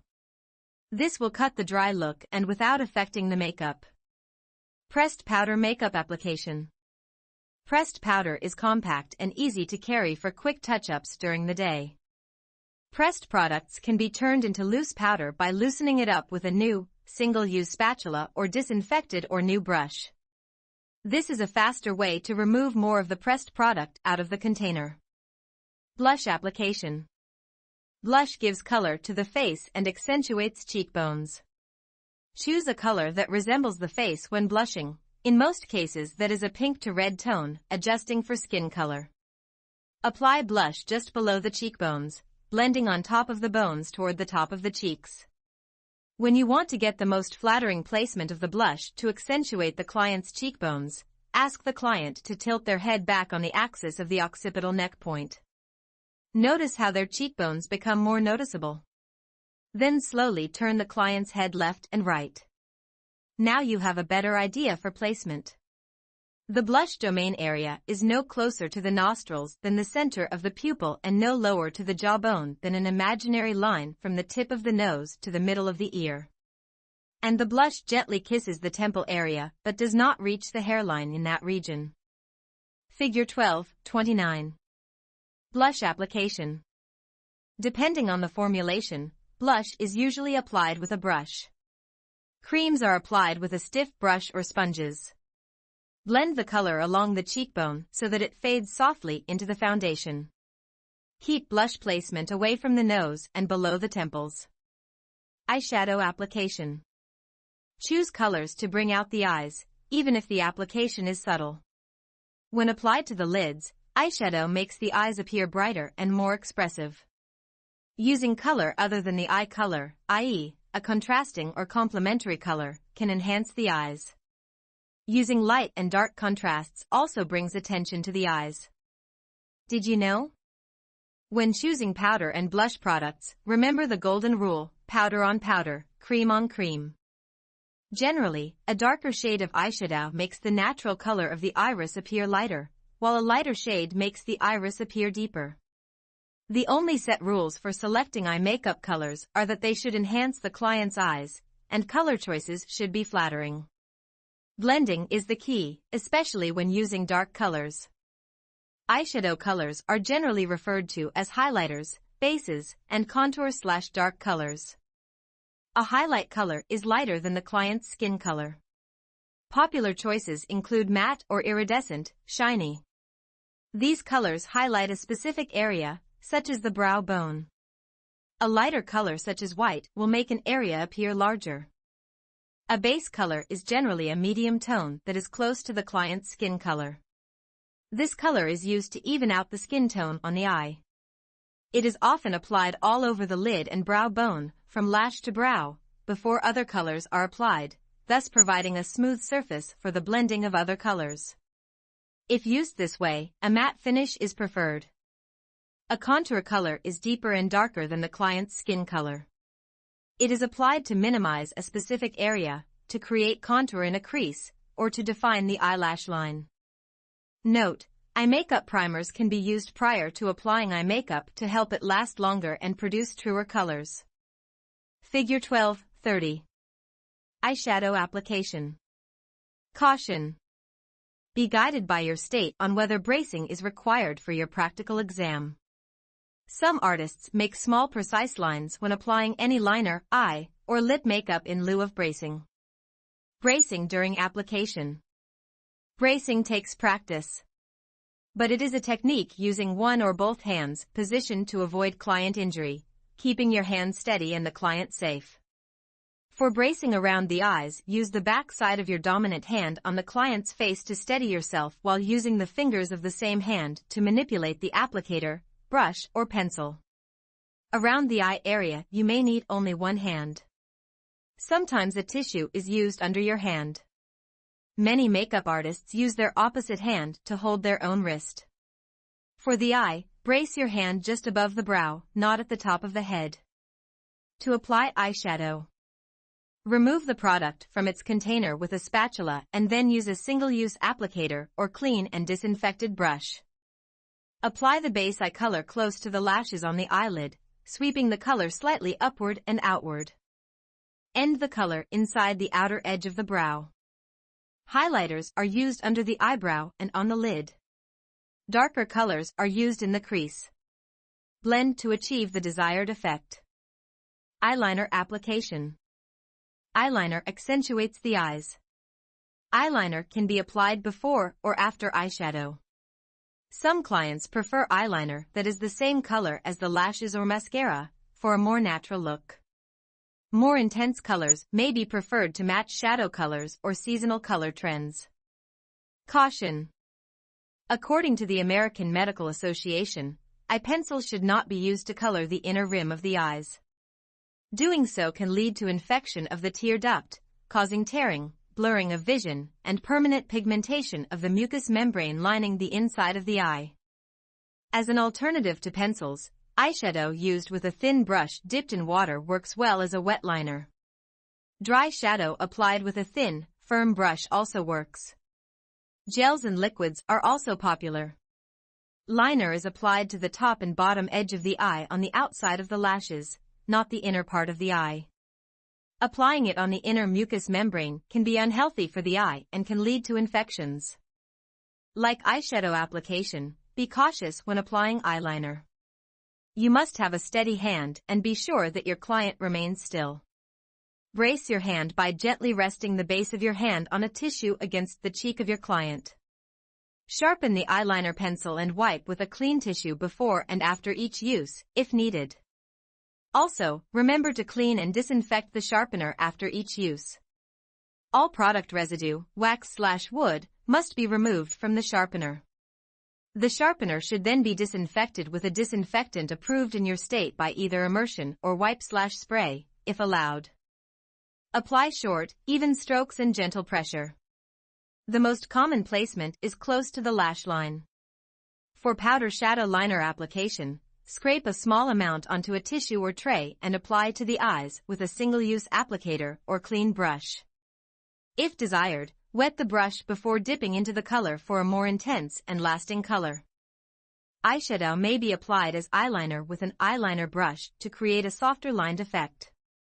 Whether you are using shadow or pencil liner, it may be helpful to gently pull the skin taut from right below the eyebrow and out or upward without distorting the shape of the eye, to ensure smooth application. Use a light touch when working with contact lens wearers, as they may be more sensitive to the application of product near their eyes. Mascara application. Dip a new single-use wand into a clean tube of mascara and apply from close to the base of the lashes out toward the tips, making sure your client is comfortable throughout the application. Bracing the hand lightly on the face allows for more control. The lower or upper lashes can be coated first. Have the client look up at the ceiling when applying mascara to the lower lashes. Let the mascara sit for a few seconds before having them look down or to the side to apply to the upper lashes. Caution. Clients typically have their eyes closed when receiving a makeup service. Touching them without notice can be jarring. Come up with a system to let your clients know when you are moving from one location on their face to another. Something as simple as a light touch above the brow can indicate to the client where you will move next. This helps to establish trust. For more coverage, use a side-to-side motion with the wand when applying it from the base to the tip of the lashes. The end of the wand can also be used to apply more mascara to the tips of the lashes. Hold the wand sideways, not pointing toward the eye. Apply mascara carefully. The most common injury with mascara application is poking the eye with the applicator. Practice applying mascara repeatedly until you feel confident enough to apply it on clients. Dispose each wand into the lined waste receptacle. Never double-dip the same wand back into the mascara. Brush with a lash separator before the mascara dries to avoid clumps. Avoid using powder-based products after applying mascara, including face powder, as it can attach to the damp mascara and discolor the product. Save mascara application for the final step after powder. Curl the lashes before applying the mascara. This keeps the lash curler clean and avoids getting mascara on the upper lid. You can practice curling artificial lashes while they are still in their tray or by applying them to a mannequin head. Ask your instructor to demonstrate before attempting to use an eyelash curler on a client or fellow student. Clients may prefer to curl their own lashes. Eyebrow color application. Measure the brow shape and follow the shaping guidelines as closely as possible. Check the brows before beginning the service to determine if any stray hairs need to be tweezed. Did you know? Did you know mascara should be replaced every 3 months? And sooner if your client gets an eye infection of any type. This is a great retail opportunity and good reason for your client to come back in to see new makeup colors. Usually the best starting point for the eyebrow color ranges from light brown to darker browns, and from softer to richer colors. For a client with very dark brown or black hair, choose a warm black or very dark brown. For a client with pale blonde or platinum blonde hair, choose a very soft taupe. For an older client with gray or silver gray hair, light taupe is usually best. Additionally, for a client with red hair, taupe or dark brown works great. To determine which color is best, check the hair color using taupe for strawberry blondes and those with lighter hair colors, and dark browns for deep redheads. Using red for eyebrows can look artificial. To color in the brows, use a sweeping motion to follow the pattern of the hair. Brace your hand just above the brow. Blend back and forth inside the brow line to achieve a natural look. Lip color application. Consider your overall makeup design, evening or daytime, natural versus dramatic, etc., as you choose a lip color. Lip products are available in numerous types, translucent/stained or opaque, colors, from light to dark, and finishes, ranging from glossy to matte. Light colors make lips appear larger, dark colors make lips look smaller. Lip gloss can give a shiny, moisturized look to the lips. Lip conditioner, put on a lip moisturizer when starting the makeup application, so it can soak in and moisturize before starting to apply the liner. A primer, foundation, or plumper can be applied prior to the lip color. Lip liners are colored pencils used to line and define the lips. Lining the lips also helps keep lip color on and keeps it from feathering. Lip liner is often used when doing corrective makeup. Lip liner comes in thin or thick pencil form, and the formulations are similar to eye pencils. Some lip liners can double as lipstick. Focus on retailing. Lip colors create a good opportunity for retail sales. Suggest a few colors and finishes to your clients. Lip color is a simple way to change a look. It is an easy way for your clients to complete their look and brighten their day. To define and shape the lips, lip liner is usually applied before the lip color. Choose a lip liner that coordinates with the natural lip color or lipstick. The liner color should not be dramatically darker or brighter than the lip shade. If a darker liner is desired, fill in most of the lip with the liner and blend the lip color and lip liner to avoid harsh lines. Did you know? Lip liner used as a base for lipstick and applied all over the lips helps color last much longer than lipstick alone. It also helps color look more natural, as it fades without leaving an obvious line around the lips. To refine or correct the lip outline and help define the lines, use a small amount of foundation or powder on a small brush to erase and blend the lined area as necessary. Sharpen the lip liner pencil and wipe with a clean tissue before each use. Also remember to clean and disinfect the sharpener before every use. All product residue, wax/wood, must be removed from the sharpener. The sharpener should then be disinfected with a disinfectant approved in the state by either immersion or wipe/spray, if allowed. Did you know? Using your wedge-style sponge, you can add a little loose powder around the outside of the lip to help prevent the color from bleeding. Dust the excess powder away with the other side of the sponge. Lipstick, lip color must not be applied directly from the container unless it belongs to the client. Use a spatula to remove the lip color from the container and then take it from the spatula with a disposable lip brush. Use the tip of the brush to follow the lip line. Connect the center peaks using rounded strokes, following the natural lip line. For long-lasting color, use a liner and then a lipstick with gloss over the lipstick. Makeup application tips and guidelines. The following guidelines should be considered when applying makeup. Your fingernails should be short with smooth edges. Be especially cautious when working around the client's eyes. Although single-use tools may not be most artists' first choice, they are a clean, safe, inexpensive way to get a job done. Disposable brushes and applicators should be used to prevent the spread of infection and offer a clean application every time. Blending and evenness are the most important factors in a good makeup application. Apply creams or liquids before powders. Creams over powders do not blend. Use a light touch. Avoid tugging on the skin or rubbing too hard, and avoid holding the client's head. Be cautious when lifting the skin around the eye. Lifting the skin may change the look when you let go of the skin around the eye. It is helpful to have your client open and close their eyes during application, so you can see the results of your work and make any necessary adjustments as you go. Be sure the client's eyes are closed when applying powder or eyeshadow. Apply foundation and powder downward in the direction of the hairs on the face for better blending. Incorporate bracing techniques to allow for a safe makeup application. When applying makeup to your client's eyes and lips, be sure to brace the back of your hand or fingers gently on the client's face to steady your hand during application. A tissue can be used between your bracing hand and your client's skin to avoid smudging the underlying makeup. When performing a lip application, you may prefer two hands for bracing. Take your non-dominant hand and place it on the edge of the chin. This offers support for your dominant working hand. You can also brace at the corner of the mouth and apply from corner to center. For the eye, brace your hand just above the brow, not at the top of the head. Figures 12, 31A and 12-31B.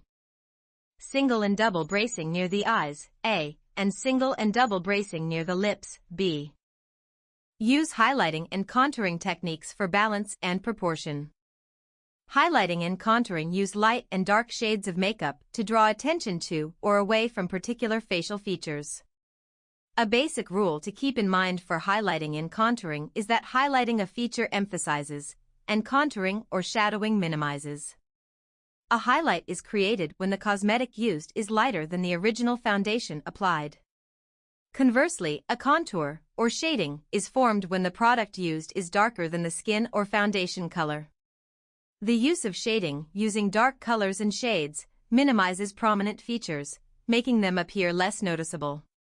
Using highlighting and contouring, you can satisfy your client's desire for a more balanced appearance by enhancing or de-emphasizing facial features or shapes.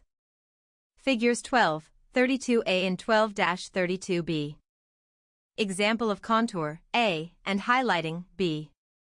Understanding facial shapes will make it easier to balance features your clients wish to emphasize or de-emphasize. Products used for highlighting and contouring are foundations and powders. Experiment using lighter and darker shades to achieve the desired effect. Table 12.8. Highlight and contour makeup techniques. Round/square face. Use two foundations, light and dark, with the darker shade blended on the outer edges of the temples, cheekbones, and jawline, and the light one from the center of the forehead down the center of the face to the tip of the chin. Triangular face. Apply a darker foundation over the chin and neck and a lighter foundation through the cheeks and under the eyes to the temples and forehead, and then blend them together over the forehead for a smooth and natural finish. Narrow face. Blend a light shade of foundation over the outer edges of the cheekbones to bring out the sides of the face. Wide jaw. Apply a darker foundation below the cheekbones and along the jawline, blend into the neck. Double chin. To minimize a double chin, apply shading under the jawline and chin over the full area. Long, prominent chin. To make a long or prominent chin appear less prominent, apply darker foundation over the area. Receding chin. Highlight the chin by using a lighter foundation than the one used on the face. Protruding forehead. Apply a darker shade of foundation over the forehead area. Narrow forehead. Apply a lighter foundation along the hairline and blend onto the forehead. Wide nose. Apply foundation a shade lighter to the center of the nose. Apply darker foundation on both sides, and blend them together. Short nose. Blend a lighter shade of foundation onto the tip of the nose and between the eyes. Jawline and neck area. When using highlighting and contouring on the jawline and neck, the goal is to be able to blend the product so it is consistent from face to neck. From the same tonal family as your base foundation, select a color a shade lighter for highlighting and a shade darker for contouring. Be sure to use a translucent powder to help the makeup set and avoid transfer to clothing. If you wish to elongate the neck, use the lighter color all the way down the center and use the darker shades under the jaw and down both sides. For a small face and a short, thick neck, use a slightly darker foundation on the side of the neck than the one used on the face. This will make the neck appear thinner. Eye shapes. The eyes are very important when it comes to balancing facial features. Proper application of eye colors and shadow can create the illusion of the eyes being larger or smaller and will enhance the overall look. Table 12.9. Altering eye shapes. Monolid. Shadow is used to create a desired crease and add definition to the eye area. With a darker color, create a crease in the middle of the upper lid. Avoid strong colors. Highlight the brow bone and hidden area. Softly line upper and lower lashes using a thin line, or skip the upper liner. Apply light, brown, mascara. Small eyes. To make small eyes appear larger, extend the shadows slightly beyond the side of the eyes. Place a lighter shadow over the lid, blending it out toward the temple and up to the eyebrow. Apply a darker shadow to the crease and outer corners of the lower lids. Blend eyeliner softly from the center to the outer corners of both eyes along the eyelashes. Another alternative is no eyeliner. Apply mascara, brushing the lashes carefully. Round eyes. Round eyes can be lengthened by extending the shadow beyond the outer corner of the eyes. Apply a medium shade of shadow, blending it over the eyelid out toward the edge of the eyebrow. Apply dark shadow onto the crease and blend it out toward the temple. Line the eye with an eyeliner pencil. Extend and blend the colors applied in steps 1 and 3 toward the outer corner of the eye. Apply mascara to the lashes, heavier at the outer corners of the eyes. Protruding eyelids. Protruding eyes can be minimized by blending a dark shadow carefully over the prominent part of the eyelid, carrying it lightly toward the eyebrow. Use a medium to deep shadow color. Apply a medium shading color on the entire eyelid and blend it toward the eyebrow. Highlight the brow bone area. Line the eye. Apply mascara. Deep set eyes. For deep set eyes, use bright, light, reflective colors. Apply a light eyeshadow along the crease of the lid. Blend in a medium color next to the outer corners of the eyelids. Use a soft color to accentuate the eyes. Clearly outline the eyes along the lashes. Choose a dark shade of mascara. Close set eyes. Close set eyes are closer together than the width of one eye. For eyes that are too close together, lightly apply darker shadow on the outer edge of the eyes and light on the inside near the nose. Apply a paler shade to the lid and a darker shade to the outer corner. Line the eye from the middle out to the corner and blend the shadow outward. Apply mascara in an upward and outward motion. Wide set eyes. For wide set eyes, apply the darker color to the inner side of the eyelid toward the nose and blend carefully. Extend a darker shadow to the inner corner of the eye toward the nose so eyes appear closer together. Blend a lighter shadow from the middle toward the outer corner.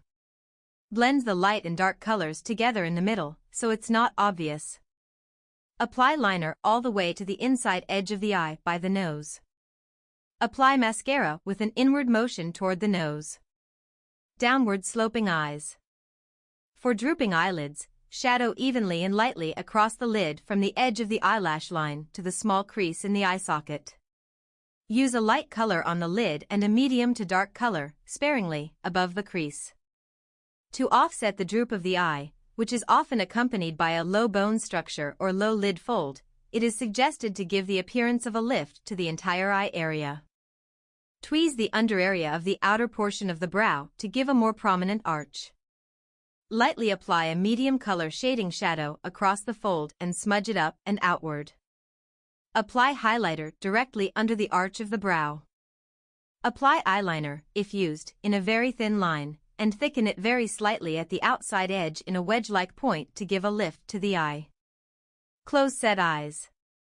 To diminish dark circles under the eyes, apply concealer over the dark area, blending and smoothing it into the surrounding area. Set lightly with translucent powder. Apply matte concealer. Use a disposable sponge to very gently and lightly blend the concealer under the eye. Work from the inner corner to the outer corner until the concealer is blended. Counterbalance the most prominent undertone when you choose the concealer color. Apply foundation over the concealed areas. Set lightly with translucent powder. Note, powder may accentuate fine lines and dryness. Use sparingly or not at all under the eye. Eyebrows. Reshaping and defining eyebrows can be an art unto itself. Well-groomed eyebrows are part of a complete makeup application. The eyebrow is the frame for the eye.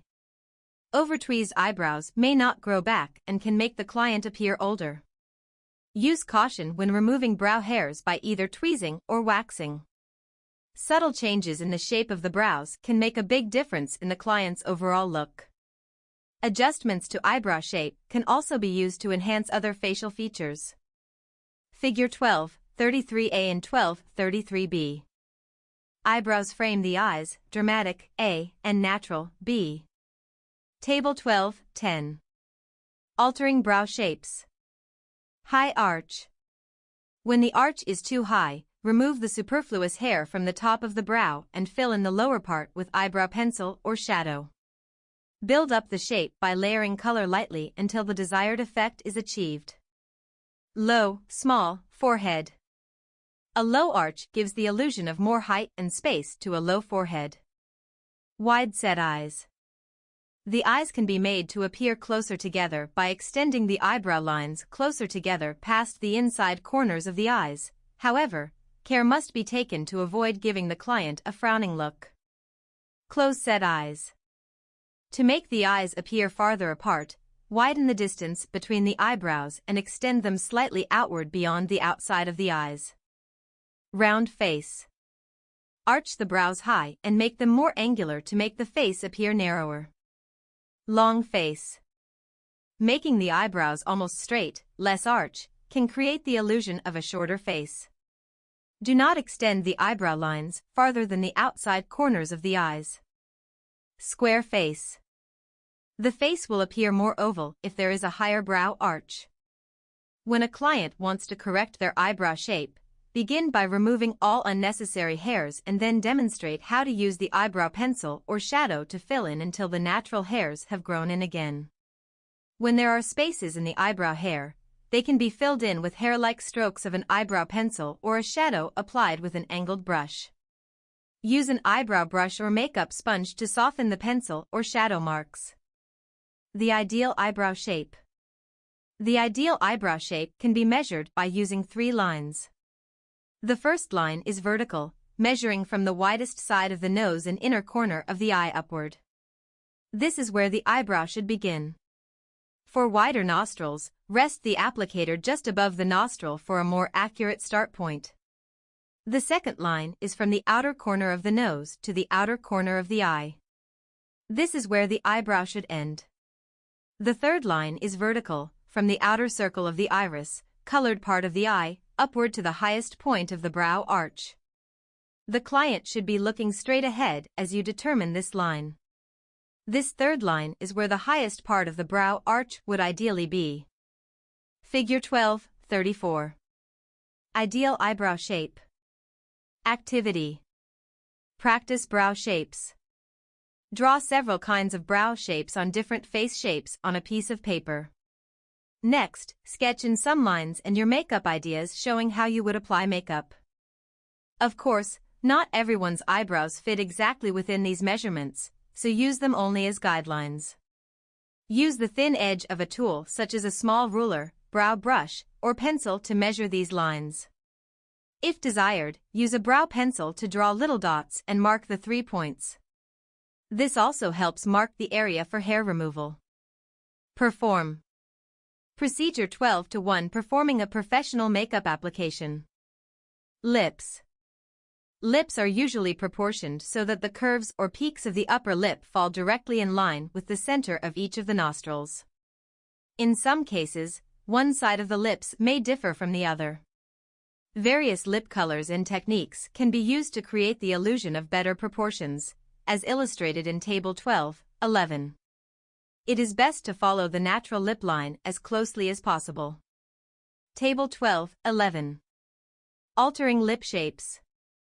Thin lower lip. Line just outside the lower lip to make it appear fuller. Fill in with lip color to create balance between the lower and upper lips. Thin upper lip. Use a liner to outline the upper lip and then fill in with lip color to balance with the lower lip. Thin upper and lower lips. Outline the upper and lower lips slightly fuller, but do not try to draw far over the natural lip line. Use a lighter color to make lips appear larger. Cupid bow or pointed upper lip. To soften the peaks of the upper lip, use a medium color liner to draw a softer curve inside the points. Extend the line to the desired shape. Fill in with lip color. Large, full lips. Draw a thin line just inside the natural lip line. Use soft, flat lipstick colors that will attract less attention than shimmery or glossy lip colors. Small mouth and lips.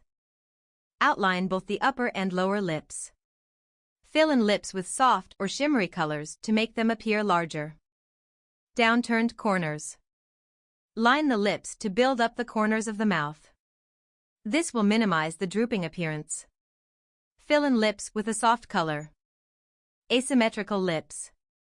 Outline the upper and lower lips with a soft color to create the illusion of matching proportions.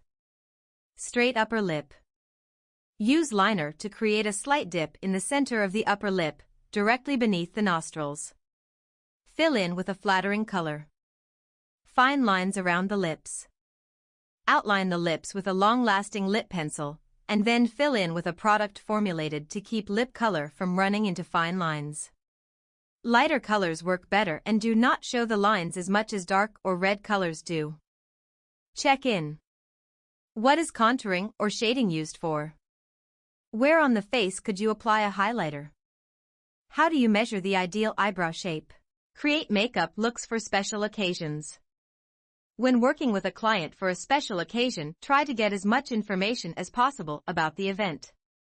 Identifying it as an evening or outdoor event may help you create a look that will look great and last longer. If you are working with a client for an evening event, one with lower lighting that is more formal, suggest a stronger makeup look, perhaps with false eyelashes. If the event is a daytime or outdoor event, make sure you are working in similar lighting conditions to ensure the client will look great. Events are an opportunity for clients to purchase any makeup they may want to have on hand, like the lipstick color you used, powder, or bronzer. Check with your client and see if they will need a hairstylist or other services. If you are in a salon, this is a perfect opportunity to provide all of your clients' needs for the occasion. If providing this service in a spa or other aesthetics treatment location, consider recommending a quality salon in your area. Helping your client with all their needs is something they will appreciate and helps to build a network of coworkers that will refer services to you. Cross-promoting is beneficial for everyone. Bridal makeup. Bridal makeup is an important part of the bride's wedding. Figure 12:35. Bridal makeup. Bridal makeup is highly sought after and can be booked months in advance. A consultation or dry run is recommended to help establish both the desired look and timelines for the day of the event. This will help to ensure things go as smoothly as possible on the actual wedding day. For the consultation, establish the bride's color preferences and the type of makeup she wants. Ask to see a photograph of the dress to determine how formal the event will be. The photo will also help in designing the right feel for the makeup. Using a scarf, practice protecting the hair and face while putting on and removing a garment. On the wedding day, many brides like to hold off starting makeup until the last possible moment, so you may have to work in tandem with the hairstylist to finish on time. It can be helpful to practice this teamwork during the consultation. Discuss the wedding day timeline at this point as well. Advocate for building in extra time to ensure you can stay on track even if there are unforeseen issues. At the consultation, be sure to suggest products the bride may want to purchase for the wedding and reception. Focus on special services. Weddings and special occasions are a great opportunity for client services and retail sales. Brides and those attending special events will want to look their best. Facials, good skincare products, and waxing are an important part of preparing for a big day. Allow plenty of time for your clients to start a beauty maintenance program, and make sure products are effective and there are no negative skin reactions. Special occasion makeup for eyes. Striking contour eyes. Follow these techniques for more glamorous eyes, figure 12:36. Apply the base color from the lashes to the brow with a shadow brush or applicator. Apply a colorful medium tone on the lid, blending from lash line to crease with the shadow brush or applicator. Apply medium to deep color in the crease, blending up toward the eyebrow but ending below it. Take the color further, just outside of the eye. Apply a shimmery highlight shadow under the brow bone with the shadow brush or applicator. Apply eyeliner, liquid or dry, on the upper lash line from the outside corner in, tapering as you reach the inner corner. Blend with the small brush or applicator. Apply shadow in the same color as the liner, directly over the liner. This will give longevity and intensity to the liner. Repeat on the bottom lash line, if desired. Apply 2 coats of mascara with a single-use mascara wand. Do not double-dip the wand. Figure 12:36. Glamorous eyes. Dramatic smoky eyes. Follow these techniques for dramatic smoky eyes, figure 12:37. Use a dark gray, black, brown, or other dark color of your choice around the entire eye near the lash line on the top and bottom of the eye. Smudge with a small shadow brush or single-use applicator.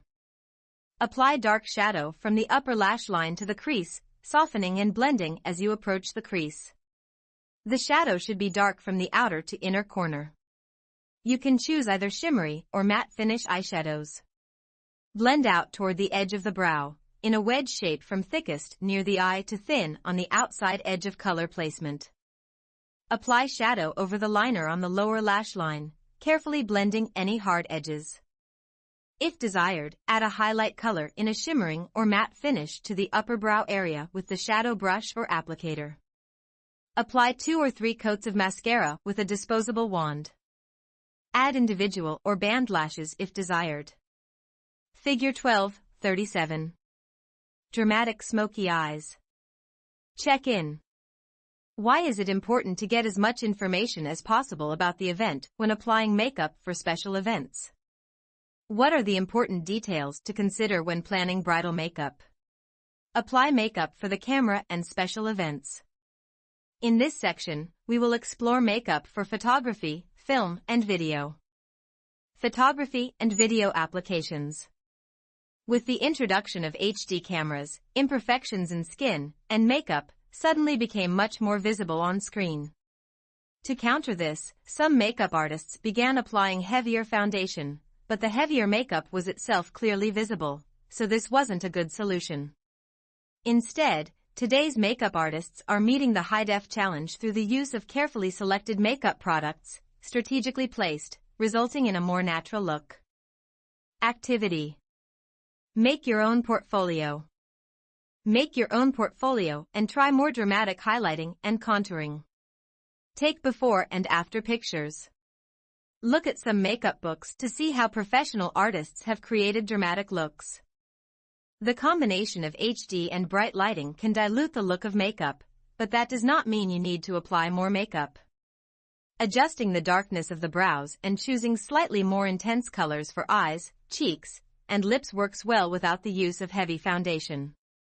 Airbrushing is ideal for many types of video, film, and live events. The coverage is seamless and can be used effectively on the face and body.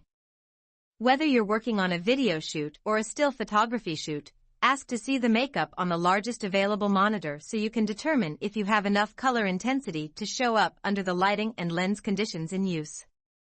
High-definition makeup is designed to be invisible when using high-definition cameras.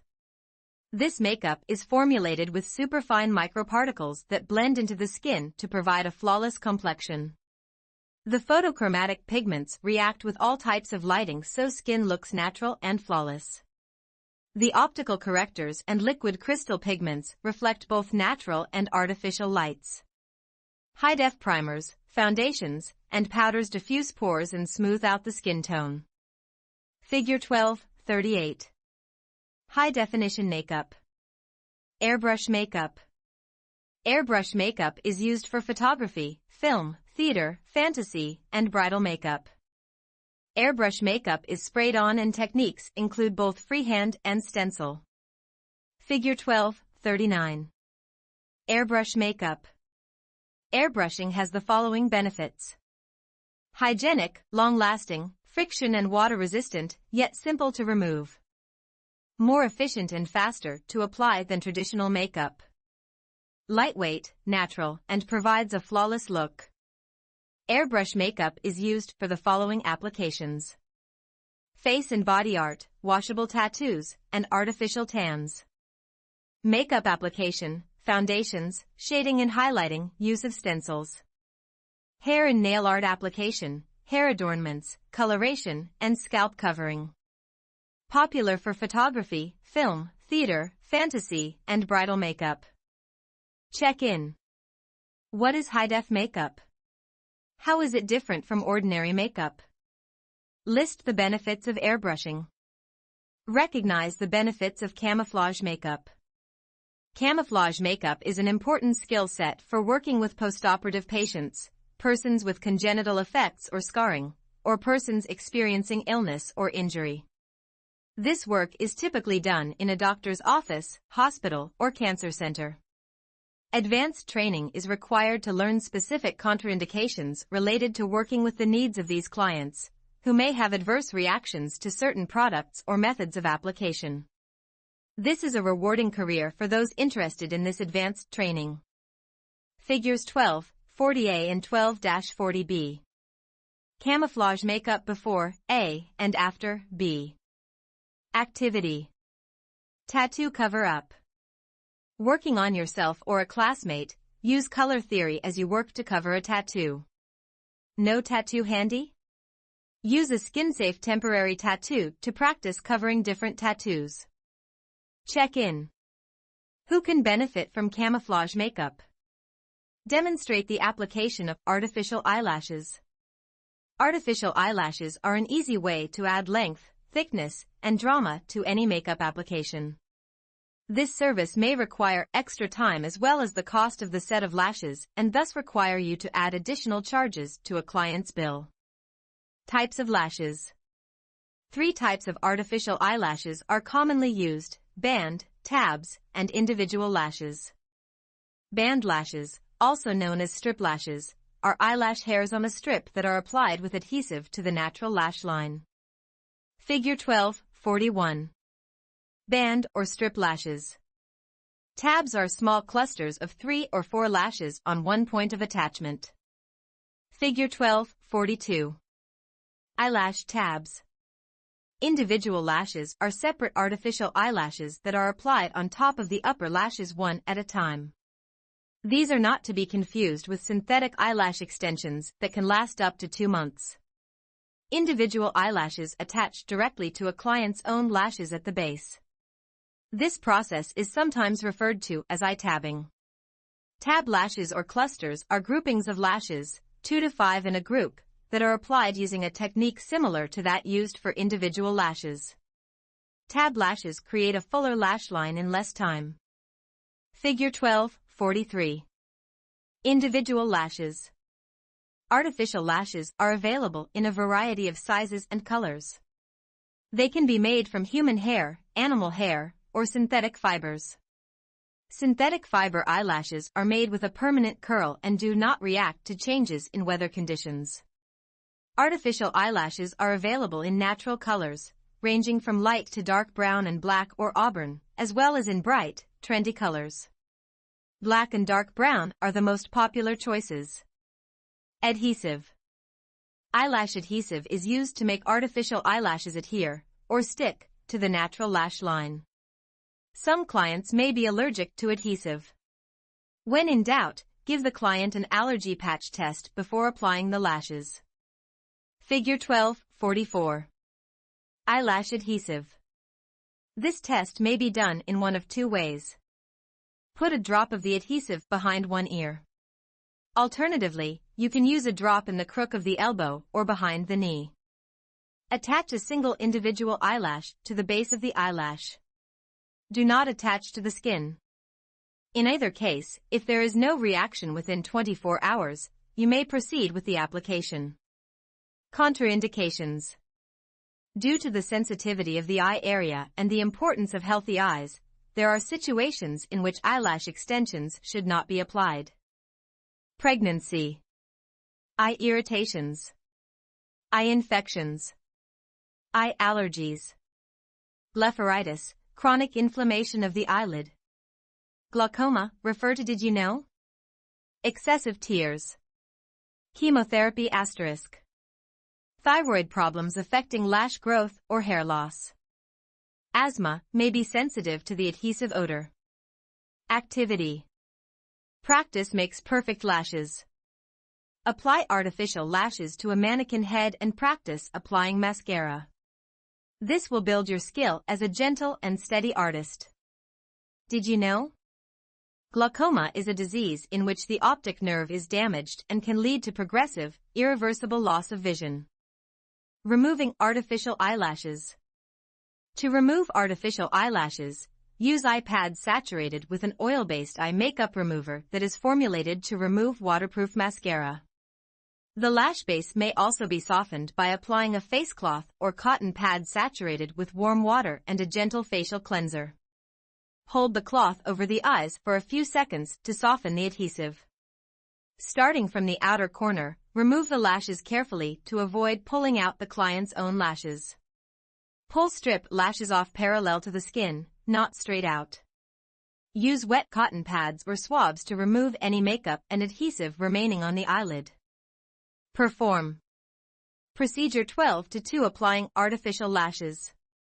Caution. Not all tints are safe or legal to use, so be sure to check with local laws and regulations to determine which are allowed in your area. Use of illegal tints could result in fines and loss of your license. Do not use tints with aniline derivatives, coal tar based. These are not FDA approved and can cause blindness. Some tints on the market may be sold by retailers, but are actually illegal in the United States. Vegetable dyes may be allowed in some regions, but do not work as well or last as long.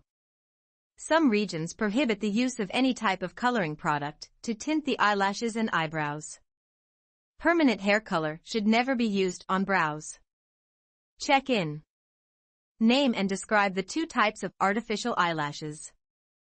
Describe tinting lashes and brows on a makeup client. Lash and brow tinting is used to darken lashes and brows. It is nice for clients with light hair to have some color that lasts a few weeks, rather than penciling in brows or having light eyelashes without mascara. Tint is effective for those who have enough hair to darken. If the hair is sparse, tinting may not show up enough to be effective. Tinting is a quick procedure and can be a great add-on service to facials or waxing. The application must be precisely placed inside the brow shape. It is very important to keep the tint off of the skin unless requested for the brow area. Color takes very quickly, so any excess on the skin must be removed within seconds or it could remain there for weeks. Lashes or brows can be tinted. Clients do not always want both areas tinted. Other eyelash services. Lash extensions. Lash extensions are single synthetic or natural hairs that are applied one by one to the client's natural lashes with a special adhesive. Fine-tipped forceps or tweezers are used to apply the lash extensions, and it can take up to 2 hours to apply a set. Partial applications and touch-ups take less time. Perform. Procedure 12-3 Tinting lashes and brows. The bond will last for the life cycle of the natural lash, approximately 2 months. Fills, or touch-ups, are necessary as the hair grows and the extension needs to be replaced. For extensions to last, makeup application and cleansing should be gentle around the lash area. Research on the quality of the adhesive and its safety is recommended.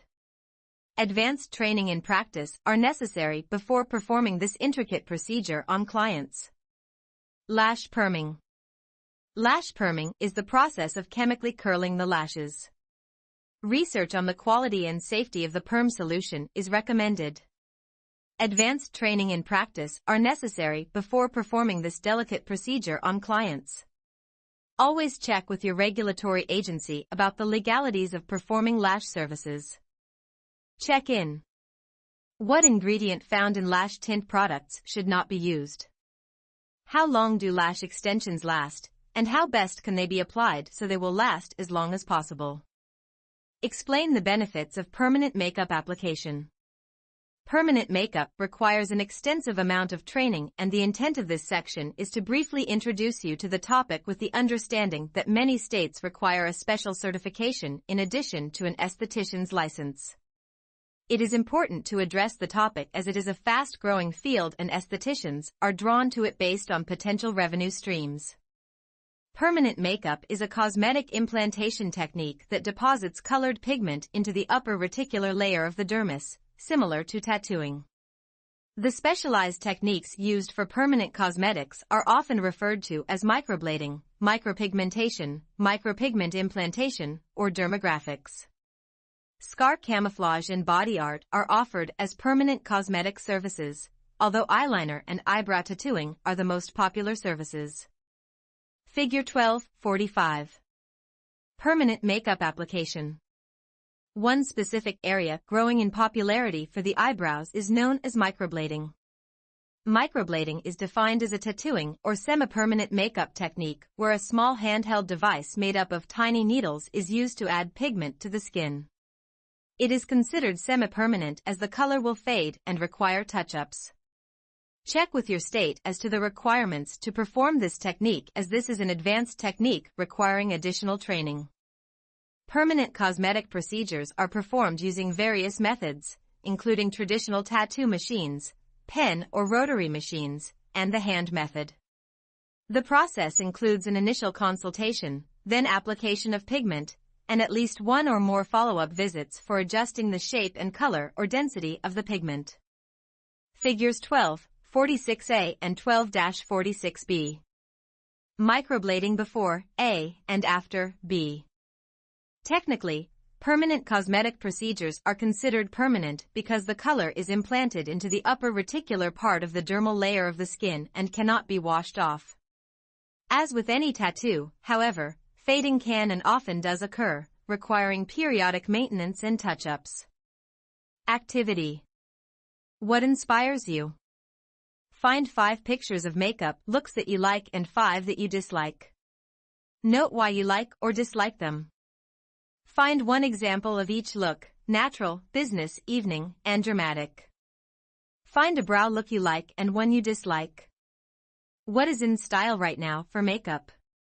Present an example in class. Find 2 professional articles about techniques on applying makeup. Estheticians, tattoo artists, and medical technicians perform these services. Licensing and training requirements vary from state to state. A thorough training program and hands-on experience are necessary to perform these technical services. It is recommended that clients choose a technician carefully by considering their training and experience and by looking at their portfolio. It is important to remember that the shape and proper placement of the pigment is as important as the right color. It is permanent and there is absolutely no room for error. One must have a steady hand and attention to detail to perform this service. Considerations for permanent makeup. The initial procedure will generally take approximately 1 to 2.5 hours to perform. Touch-up procedures do not usually require as much time. Most clients experience some discomfort. This varies according to an individual's pain threshold as well as the skills of the technician performing the service. Generally, there is some swelling of the treated area. While eyebrows may show little after effect, eyeliner and lips may show more, and the edema, inflammation, may last from 2 to 72 hours. During the procedure, there may be some bleeding and/or bruising. There is usually some tenderness for a few days. The color is much darker for the first 6 to 10 days. Check-in. Define permanent cosmetic makeup. Describe the benefits of a career in makeup. Makeup artists play an important role in the aesthetics field. Many opportunities are available for makeup artists in clinical offices, film/video, theater, and fashion. These art forms give individuals a chance to be creative. A natural part of the full-service menu for spas and salons, makeup services complement other services offered by estheticians. To thrive in this business, it is important to keep up with current styles, sell yourself, and present yourself well. Commercial photographers often work with freelance makeup artists. In fashion photography, a makeup artist works with models. Magazine and advertising layouts often require ultra-fashionable hairstyles and makeup to call attention to products or clothing. Figure 12:47. Commercial photography. Another exciting avenue for makeup artistry can be found in television, theater, movies, and fashion shows.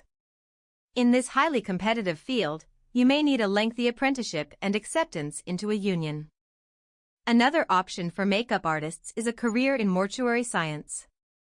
Many people believe that viewing the deceased has a comforting psychological effect on the bereaved family and friends, and the custom is widely practiced. Training includes the study of restorative art, which is the preparation of the deceased. Restoration work requires a high degree of skill and must be performed under the direction of a mortician. In this career, the esthetician or cosmetologist works only on preparing and applying cosmetics. Freelance makeup artistry. Freelance makeup artists provide services outside of the salon for photography, video, and events. Film studios, theater productions, fashion shows, and special events all require on-location makeup artists. Men also need makeup for video, fashion, and print work. Figure 12:48. Freelance makeup artist services outside of the salon. Figure 12:49. Makeup for men. Freelance makeup artistry is an exciting, fast-paced part of the makeup business. It can be challenging to work on location. You need to be flexible, quick, and organized to keep up with the crew and schedule. The work area can be limited and correct lighting is not always available, but it is rewarding to see the fruits of your labor in action. It can be an interesting and lucrative career choice to be a freelance makeup artist. Figure 12:50. Makeup artist on set. Did you know? A test, or test shoot, is a photo industry term describing a shoot plan to explore a new creative idea or technical solution. Typically, everyone on set, including the model, wardrobe stylist, hairstylist, and photographer, create an image or series of images without charging a fee. Typically, these images are made available to all participants for self-promotion. Contributing your time for a photography test is a great way to gain experience and create professional images for your portfolio without spending a lot of money. A makeup artist with education and certification in aesthetics has a distinct advantage. As a makeup artist, you will find your clients have many questions about their skin. The skin is the canvas that makeup is applied to, and therefore it is important to understand its structure and function. Knowledge of how to address your client's skincare needs will help to build their confidence in your abilities to provide other services and retail products. Marketing freelance makeup services. Create social media sites for your freelance makeup work that are separate from your personal accounts. Post before and after images of your work and post more creative images on your Instagram feed as an example. These are both effective and inexpensive ways to build a following. Be sure to get written permission from each client or model to use their image for marketing purposes. Standard model releases can be found online to use for this purpose. Additionally, tell everyone you know that you are a freelance makeup artist. Calling on photographers and production companies in your area can help you build relationships that lead to paid work. Did you know? The New Faces division of a modeling agency represents up-and-coming models. These new models all need images for their portfolios and other promotions. Introducing yourself to the New Faces booking agent can lead to a rewarding relationship. Also, many modeling agencies represent makeup artists. Makeup marketing tips. Promote makeup services to facial clients. Offer free consultations. Visit and hand out your business cards and brochures to photographers, bridal shops, TV studios, and ad agencies. Establish a relationship with physicians' offices, dermatology, cosmetic surgery. Create a quality portfolio to share with potential clients. It is worth having a professional photo session to create your portfolio if you are going to specialize in freelance makeup. Attend bridal fairs and place ads in bridal publications. Market yourself at event locations and venues where large functions are held. Think of other retail stores and locations where you could offer free consultations. Take advantage of all social network, media, and internet marketing avenues. Activity. Build a makeup kit. Put together an on-location makeup kit to carry with you for special event makeup. Creating your on-location makeup kit. Creating a makeup kit specifically for location work can be a fun experience. Each time you go out with your kit, you will notice more things you can add to make working on location easier. Start with a sturdy case with lots of compartments to keep your tools and makeup safe during air travel or bouncing down rough roads driving to location. The case should be roomy, preferably stackable, and have wheels. Alternatively, a folding hand cart can be a lifesaver, especially when moving about in big sound stages or down long hallways. Add these essentials to your basic makeup kit, see Table 12(4). Foundations and powders in a range of colors to address all ethnicities. Eyeshadows, eyeliners, brow pencils, in a variety of shades and finishes, makeup pencil sharpeners. Regular and waterproof mascara in black and brown. Cheek colors for all skin types in a variety of light as well as more intense colors and a range of finishes including matte, shimmer, and cream blush for drier skin. Lip pencils, lip pencil sharpener, lipsticks, glosses, and a clear lip moisturizer for men and kids as well as women. A professional set of makeup brushes, with extra brushes so you won't have to wait for brushes to dry between models, and brush cleaner. A set of disposable, single-use brushes and applicators, as well as sponges, tissues, and cotton swabs. Hair supplies, clips, headbands, hairspray, brush, comb, hairpins. Other supplies, tweezers, scissors, safety pins, skin oil, hand sanitizer, mirror, washcloths, drinking straws, a lipstick saver, makeup cape. Artificial eyelashes, glue, and an eyelash curler. Outdoors, umbrella for shade, sunscreen, water. As needed, small portable table, chair, shower curtain and tape for privacy screen, duct tape, lights and lighting, extension cords, and multi-outlet power strip. Makeup remover wipes and eye makeup remover. Other stylist accessories and on-location supplies, paper towels, tissues, snacks, mints, eye drops, band-aids, artificial tears, antihistamine spray, an emergency eye wash kit, lined trash bin, and so on. Did you know? Think about ways you can promote your talent. Starting a blog is a great method to create a professional status and following that will help build your business. Post regularly, even every day, as it is well worth the effort and exposure. Another idea is sending your work to professional magazines, which can also give your career a boost. If featured, cut out or print the articles to showcase the work and let your new clientele see you in print. Check in. What is a test shoot? Why is marketing yourself as a makeup artist important and how can you go about it? Promote retail services as a makeup artist. Retailing cosmetics is a significant part of the business. It is also an effective way to increase your income. Most salons will pay you 5 to 10% of every product you retail. As a licensed professional, you will have access to both private label and commercial or consumer brands.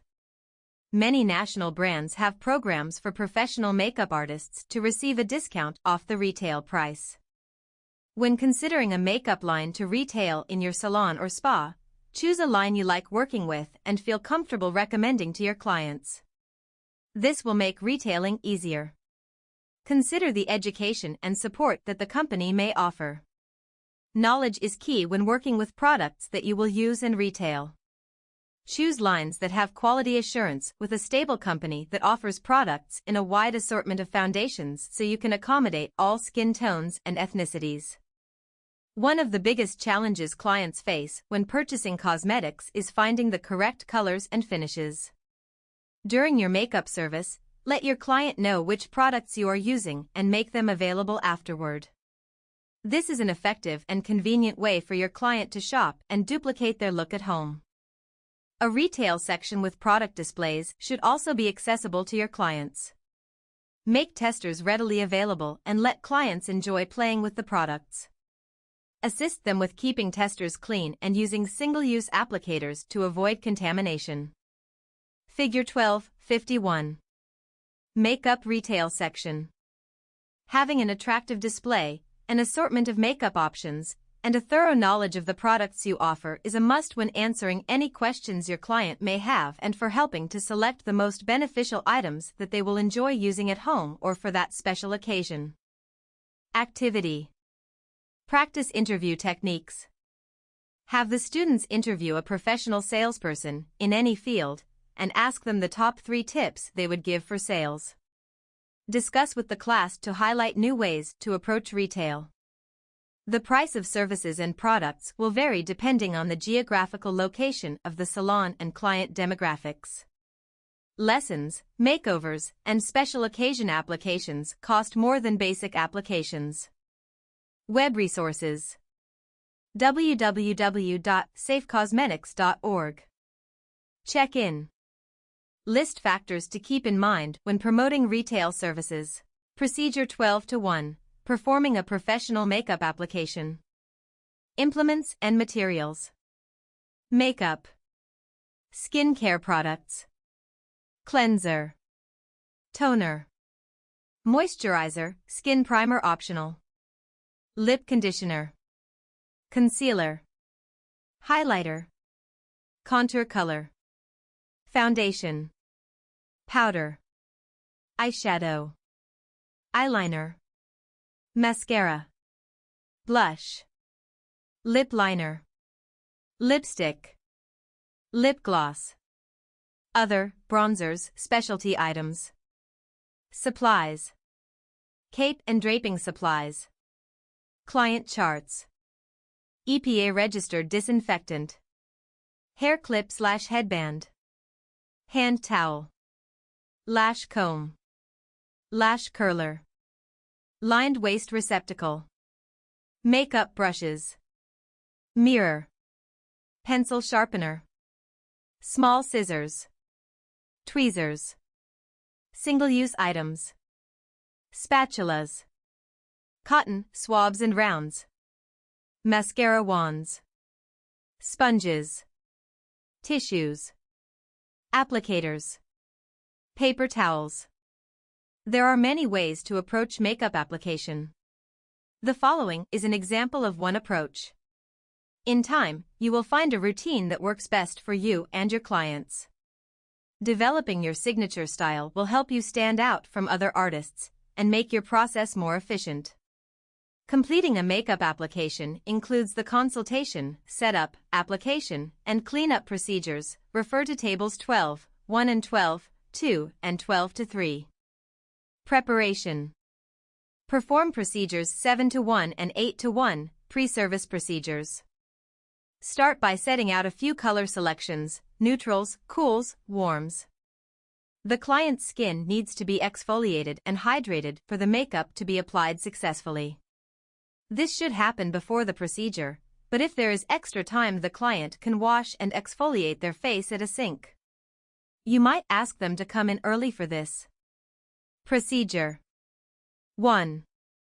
Determine the client's needs, choosing products and colors accordingly. Discussing skincare or waxing is appropriate with a makeup client. Go over the client questionnaire, refer to Table 12:6, making sure to ask the following questions. Do you wear contacts or have skin sensitivities? What type of look would you like to achieve? What makeup products do you normally wear? What are your typical clothing colors? Are you going to a special occasion or event? 2. Wash your hands. 3. Drape the client and use a headband or hair clip to keep their hair out of their face. 4. Cleanser. After washing your hands, cleanse the face if the client is wearing makeup or if the skin is oily. 5. Toner. Use a cotton pad to apply toner to help remove any traces of makeup and restore the pH balance of the skin. 6. Moisturizer. Apply a small amount of moisturizer to prepare the skin for makeup. Apply a primer if applicable. 7. Lip conditioner. Use a new, single-use spatula to remove the product from the container. Apply with a disposable or disinfected brush. To give it more time to soak in and moisturize, put on the lip conditioner when starting the makeup application. Note, if lips are chapped, have clients rub off the dry skin with a wet washcloth, aesthetic wipes, or a lip scrub before starting the service.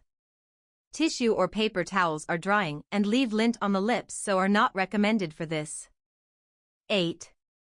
Concealer. Use a spatula to remove the product from the container. Choose a color similar to the foundation and the same color as the skin.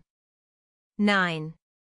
Match the surrounding skin closely in areas where you wish to cover darkness, under the eyes, over blemishes, over red or dark-colored splotches. You can use a concealer a shade lighter for highlighting. Apply with a brush or sponge, using short strokes. Note, always use creams and liquids before applying powders for ease of blending. If you are using a powder concealer or contour powder, apply these after the foundation. 10. Foundation. Select a few colors you wish to work with to blend and match the skin. Use a spatula to retrieve the product from the container, placing the product on a palette or directly on a disposable sponge. Apply to the jawline to check for a match with the skin. 11. Cover the skin with a thin layer of product using even strokes. Blend along the jaw and edges of the face. Blend downward in the direction of the growth of facial hair and downward as well around the hairline. Pat gently around the eyes. 12. Highlighter. Use a spatula to remove the product from the container. Apply a lighter color than the client's skin tone to accentuate and bring out features along the brow bone, temples, chin, or above the cheekbones. Blend well with a brush or sponge. 13. Contouring. Use a spatula to get the product out of the container. Using a small amount, apply a darker shade under the cheekbones and to other features you want to appear smaller. Blend well. 14. Powder. Pour a little powder on a clean palette or tissue to avoid cross-contamination. 15. Apply to the brush and tap off excess powder onto the tissue. Use a powder brush and sweep all over the face to set the foundation. 16. Eyebrows. Use a shade that is close to the hair color, or a shade the client likes. Brace your hand just above the brow and apply color by using short strokes with a pencil or eyeshadow with a brush. 17. Smudge with a brush or a makeup sponge, going in the direction opposite to the hair growth to blend. Then smooth brows back into place with a brow brush. 18. Eyeshadow. Light. Choose a light base color and apply all over the eyelid, from the lash line up to the brow. Stop color at the outside corner of the eye up to the outside corner of the brow. To steady your hand and avoid eye injury, gently rest the base of your hand against the cheek of your client. Sometimes a tissue is used under your hand. For the eye, brace your hand just above the brow. 19. Dark. Apply a darker shade to the crease, partially on top of the crease and partially underneath the crease. First tap the excess powder off the brush. Never blow on brushes. Apply the most color from the outside corner of the eye into the crease area above the inside of the iris. 20. This dark color covers 3/4 of the way above the outside part of the eye. Blend the color. Optional, apply the eyeliner before applying the dark shadow color. 21. Choose an eyeliner, sharpen the liner before and after use. Shadow as wet liner can also be used for liner and applied with a single-use or clean brush. Eyeshadow can be applied as liner with a thin brush dipped in water. Dry shadow can also be applied with a thin, firm brush for a more natural look. Make sure the liner is not too rough or so dry that it drags on the eye. Liquid liners require applicators that are disposable or that can be disinfected. Each dip into the liquid will require a new applicator. 22. Apply eyeliner. Have the client shut their eyes when you apply the liner on top of the eyelids next to the lashes. 23. Have the client look up and away as you apply the lower liner under the eyes. Apply the liner underneath the lower lashes. 24. Complete the eyeliner and blend. Bring the liner 3/4 of the way from the outside edge of the eye in toward the center of the eye, ending softly at the inside of the iris. Blend so that the color tapers off. Bringing the liner in closer to the nose can make the eyes appear closer together.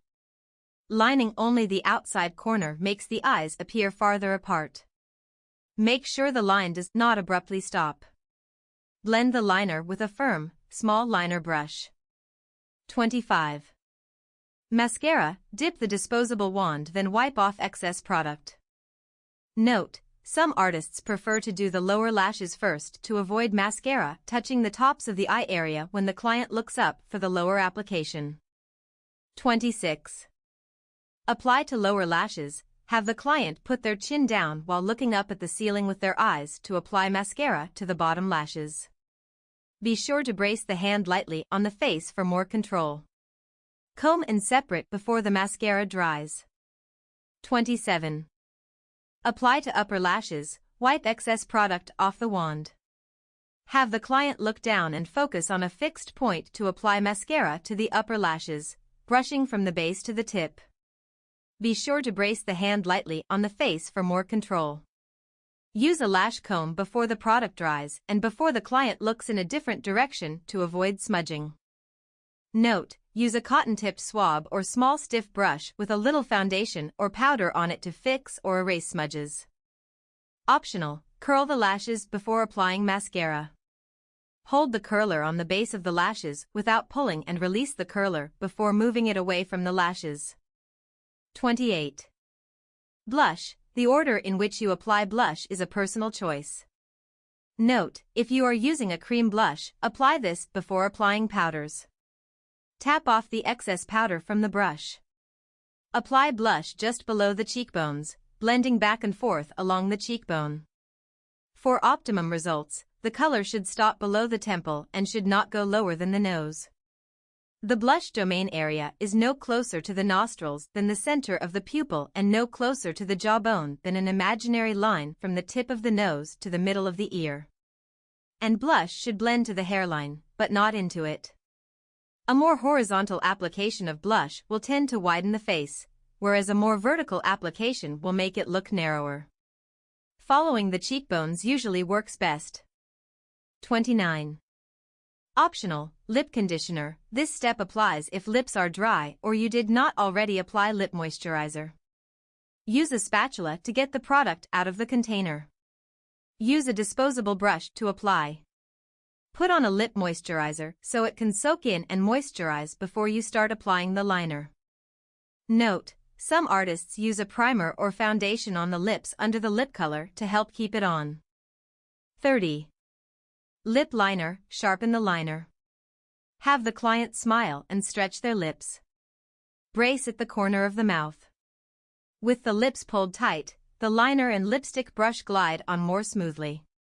Line the outer edges of the lips first with small firm strokes, then fill in and use the liner as a lipstick. This keeps the lipstick and color on longer. 31. Lipstick. Use a spatula to get the product out of the container. Have the client select a color from among 2 or 3 choices. Apply the lipstick evenly with a lip brush. Rest your ring finger near the client's chin to steady your hand. Ask the client to relax their lips and part them slightly. Brush on the lip color. Then ask the client to smile slightly so that you can smooth the lip color into any small crevices. 32. Blot the lips with tissue to remove excess product and set the lip color. Finish with gloss if desired. 33. Show the client the finished application. Remove the cape and hair clips so they can see the finished look. Discuss the colors and any product needs they may have. Finished look. Post-service. Complete procedures 7 to 2 and 8 to 9, post-service procedures. Procedure 12 to 2, applying artificial lashes.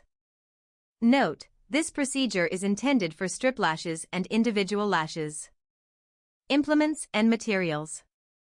Supplies. Disinfectant. Headband or hair clip. Tweezers. Eyelash comb/brush. Eyelash curler. Hand mirror. Small manicure scissors. Adjustable light. Adhesive tray or foil to put adhesive on.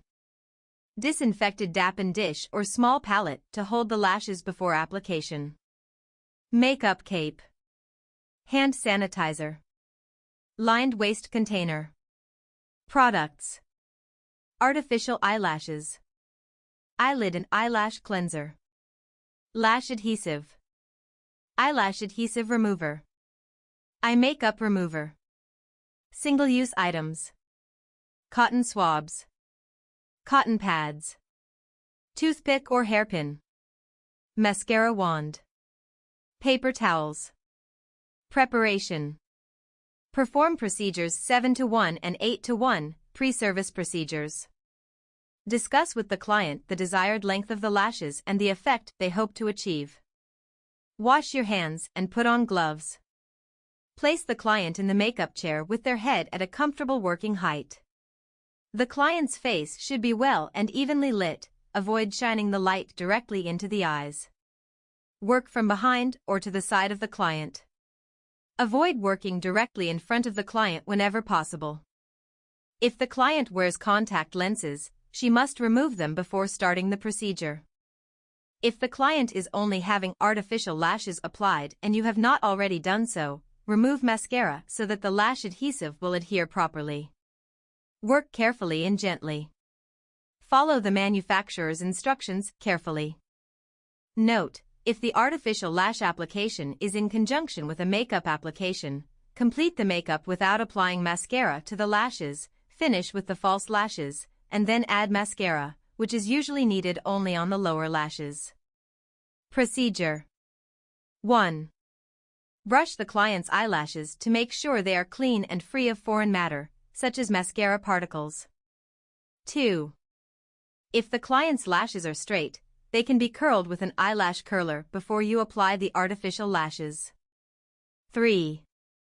Carefully remove the eyelash band from the package. Tweezers work well for this. 4. Start with the upper lash. Hold this up to the eye to measure the length. Use your fingers to bend the lash into a horseshoe shape to make it more flexible so it fits the contour of the eyelid. If the band lash is too long to fit the curve of the upper eyelid, trim the outside edge. 5. Feather straight band lashes to make uneven lengths on the end, W shapes, by nipping into them with the points of your scissors if desired. This creates a more natural look. 6. Using a disposable brush or rounded end of a toothpick, apply a thin strip of lash adhesive to the base of the false lashes and allow a few seconds for it to set. 7. Apply the lashes. For strip lashes, apply the lashes by holding the ends with the fingers or tweezers. Start with the shorter part of the lash and place it on the natural lashes at the inner corner of the eye, toward the nose. Note: you may wish to apply eyeliner before the lash is applied if it will not affect the false lash adhesion. 8. Position the rest of the artificial lash as close to the client's own lash as possible, not on the skin. Make sure there is not an excess of glue and that the client can open their eyes once applied. Remove any excess glue and reposition the lashes as necessary. 9. For individual lashes, using tweezers, apply one at a time until you have 5 or 6 lashes that are evenly spaced across the lash line. 10. Use longer lashes on the outer edges of the eye, medium length in the middle, and short on the inside by the nose. Cut lash lengths as needed. 11. Use the rounded end of a lash liner brush, or tweezers, to press the lash on without adhering the brush or tweezers to the glue. Be very careful and gentle when applying the lashes. Remove any excess glue and rebrush or reposition lashes as necessary. 12. An additional liquid liner may be used to finish the look if it does not affect the false lash adhesion. Adding a coat of mascara can help false lashes adhere to natural lashes. 13. Optional, apply the lower lash, if desired. Trim the lash as necessary. Scissors should not be used near the client's eyelashes as you might accidentally cut their natural lashes. Always cut the lashes away from the client. Once cut, place the lashes near the eye to check the size. If additional cutting is required, bring them down away from the client's eyes. When ready, apply adhesive in the same way you did for the upper lash. Place the lash on top of or beneath the client's lower lash. Place the shorter lash toward the center of the eye and the longer lash toward the outer part. 14. Check the finished application and make sure the client is comfortable with the lashes. Remind the client to take special care with artificial lashes when swimming, bathing, and cleansing the face. Water, oil, or cleansing products will loosen artificial lashes. Band lash applications last one day and are meant to be removed nightly. Finished look. Post-service. Complete procedures 7 to 2 and 8 to 9, post-service procedures. Procedure 12 to 3, tinting lashes and brows. Implements and materials. Supplies. EPA-registered disinfectant. Headband. Hand towels. Plastic mixing cup. Distilled water. Small bowl of water. Timer. Brow comb or mascara wand. Eyeliner brush. Small scissors. Lined waste container. Emergency eye wash kit. Products. Cleanser or eye makeup remover. Witch hazel. Petroleum jelly / occlusive cream. Lash tint kits. Colors may include black for lashes and brown for brows unless client requests otherwise. Single-use items. Cotton swabs. Round cotton pads. Protective paper sheaths. Preparation. Perform procedures 7 to 1 and 8 to 1, pre-service procedures. Procedure. 1. Wash hands and put on gloves. 2. Gather and set out supplies. 3. Wet cotton pads and cotton swabs. 4. Conduct the client consultation and have the client sign the release form. Drape the client with a headband and towel around the neck. 5. Cleanse the brow and/or lash area. All makeup must be removed and the area clean and dry before applying tint. 6. Brush brows into place. 7. Apply protective cream with a cotton swab directly next to the area where you are tinting to protect the skin, covering the area where you do not want the tint. Do not touch the hairs with cream because this interferes with the color. Apply cream around the brow area. 8. Apply cream on the skin below the eye and above the lashes, just next to the lash line. 9. Apply pads for lash tinting. Apply pads under the eyes and over the cream to keep tint from bleeding onto the skin. Use the paper sheaths in the tint kit. You may have to cut or adjust pad shapes to fit under the eyes. Pads should be under the lashes as close to the eye as possible without holding or interfering with the lower lashes.